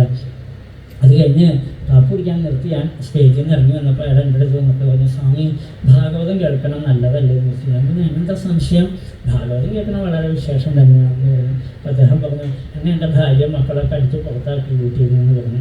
അപ്പോൾ ഞാൻ ചോദിച്ചു, ചേട്ടന് എന്താ ജോലി എന്ന് ചോദിച്ചു. എനിക്ക് ജോലിയൊന്നുമില്ല, ഞാനിങ്ങനെ ഭാഗവതം കേട്ട് നടക്കുകയാണ്. ഭാഗവതം കേൾക്കുക, നല്ല അന്നദാനം കേട്ടിട്ട് അതൊക്കെ കഴിച്ച് ഇങ്ങനെ സുഖമായിട്ട് നടക്കുക. അങ്ങനെ ഭാര്യയ്ക്ക് എന്താ ജോലി, ഭാര്യ കൂലിപ്പണി എടുത്ത് ജീവിക്കണം. മക്കളെത്ര തരാം, 2 പെൺകുട്ടികളാണത്ര. അതുങ്ങളെ ഇട്ടിട്ട് ഇയാൾ ശാപ്പാടും കഴിച്ചു കൊടുക്കുക. ഫ്രീ ശാപ്പാട് കിട്ടുമല്ലോ, അമ്പലങ്ങളായ അമ്പലങ്ങളിൽ എല്ലായിടത്തും സപ്താഹമാണ്, എല്ലായിടത്തും പോയി ശാപ്പാട് കഴിച്ചു. ഞാൻ പറഞ്ഞു, ഭാര്യ പുറത്താക്കിയേ ഉള്ളൂ, വേറെ ഉള്ളവരാണെങ്കിൽ കഴുത്തിന് മേലെ തലയുണ്ടാവില്ലായിരുന്നു. കാരണം ഈ നടക്കുന്നുണ്ട് ഈശ്വരൻ പ്രസാദിക്കുക നിങ്ങളോട് ഒരിക്കലും ഉണ്ടാവില്ല. തൻ്റെ ഭാര്യ മക്കളെ നോക്കേണ്ട ചുമതലയുണ്ട് നമുക്കില്ലേ. നമ്മുടെ ഡ്യൂട്ടികൾ നമ്മൾ കൃത്യമായിട്ട് ചെയ്യണം. അതിൻ്റെ ഒപ്പം തന്നെ എന്ത് വേണം, ഈശ്വര ഭജനം വേണം. വേണ്ടേ, അതില്ലാതെ കണ്ട് ആ പെണ്ണിനെയും ആ 2 പെൺകുട്ടികളെ ഇട്ടിട്ട് ഇയാൾ ഇങ്ങനെ ശാപ്പാട് കഴിച്ച് നടന്നു കഴിഞ്ഞാൽ അത് പാവം പണിയെടുത്തിട്ട് വേണം കുട്ടികളെ നോക്കാൻ, ഇയാളുടെ കല്യാണം കഴിച്ചു കൊടുക്കണം, പഠിപ്പിക്കണം ഒക്കെ വേണ്ടേ. അപ്പോൾ എന്നിട്ട് ഇയാൾ എന്ത് ചെയ്യുന്നു, ഇയാൾ സപ്താഹം പറഞ്ഞ് നടക്കുക. അങ്ങനെ ഒരിക്കലും ശരിയല്ല ചേട്ടാ, ശരിക്കും ഞാൻ പറഞ്ഞ അയാളുടെ അടുത്ത് അങ്ങനെ നടക്കുന്നത് ശരിയല്ല. അതുകൊണ്ട് അവരെ നോക്കുക ആദ്യം തന്നെ. ഈശ്വര പൂജ എന്ന് പറയുന്നത് ഭാര്യ മക്കളെ നോക്കാതെ കണ്ട് അവരെ അനാഥമാക്കി വിട്ടിട്ട് എത്ര ഭാഗവതം കേട്ടാലും എത്ര നാമം ജപിച്ചാലും ഭഗവാൻ അനുഗ്രഹിക്കില്ല. അത് യാതൊരു സംശയമില്ല എന്ന് തന്നെ പറഞ്ഞു, അയാളോട് തീർത്ത് പറഞ്ഞു ഞാൻ. അതുകൊണ്ട് ആദ്യം ആ പണി ചെയ്യും, അത് കഴിയുമ്പോൾ പണിയെടുത്ത് അവരെ നോക്കണം. അതിൻ്റെ ഒപ്പം തന്നെ സമയം കിട്ടുമ്പോൾ ഒന്നുള്ളൂ ഭാഗവതം കേട്ടോളൂ, നാമം ജപിച്ചോളൂ, അതൊക്കെ നല്ലത് തന്നെയാണ്. സ്വധർമ്മ പരിനിഷ്ഠയാ, സ്വധർമ്മം നോക്കണം വേണ്ടേ. അത് പറഞ്ഞു വെച്ചോട് പിന്നെ അയാളെ കണ്ടിട്ടില്ല കേട്ടോ. അയാളെ വീട്ടിൽ പോയിട്ട് അത് പോകാൻ കഴിയുന്നില്ല. ഇതിൻ്റെ രസം പിടിച്ചു പോയാൽ പിന്നെ ഇങ്ങനെ ഭാഗവതം എൻ്റെ രസമൊന്നുമല്ല കേട്ടോ, ചാപ്പാടിൻ്റെ രസമാണ്. അത് കിട്ടി നോക്കി പോയി കഴിഞ്ഞാൽ പിന്നെ വേറെ ഒന്നും പറയാനൊന്നുമില്ല. അയാളങ്ങനെ നടന്നുകൊണ്ടിരിക്കണം അത്ര. അപ്പോൾ എന്താണെന്ന് വെച്ചാൽ ഇവിടെ ഭാഗവതം ബ്രഹ്മദേവൻ വന്നിട്ട് പറഞ്ഞു, അല്ലയോ പ്രിയവ്രത, ഇങ്ങനെയല്ല വേണ്ടത്, കുടുംബജീവിതം നയിക്കണം, ഈ ഭൂമിയെ പരിപാലിക്കേണ്ട ഡ്യൂട്ടി തനിക്കുണ്ട്. അതില്ലാണ്ട് ഈശ്വരനെ ഭജിച്ചാൽ എന്ത് ചെയ്യും?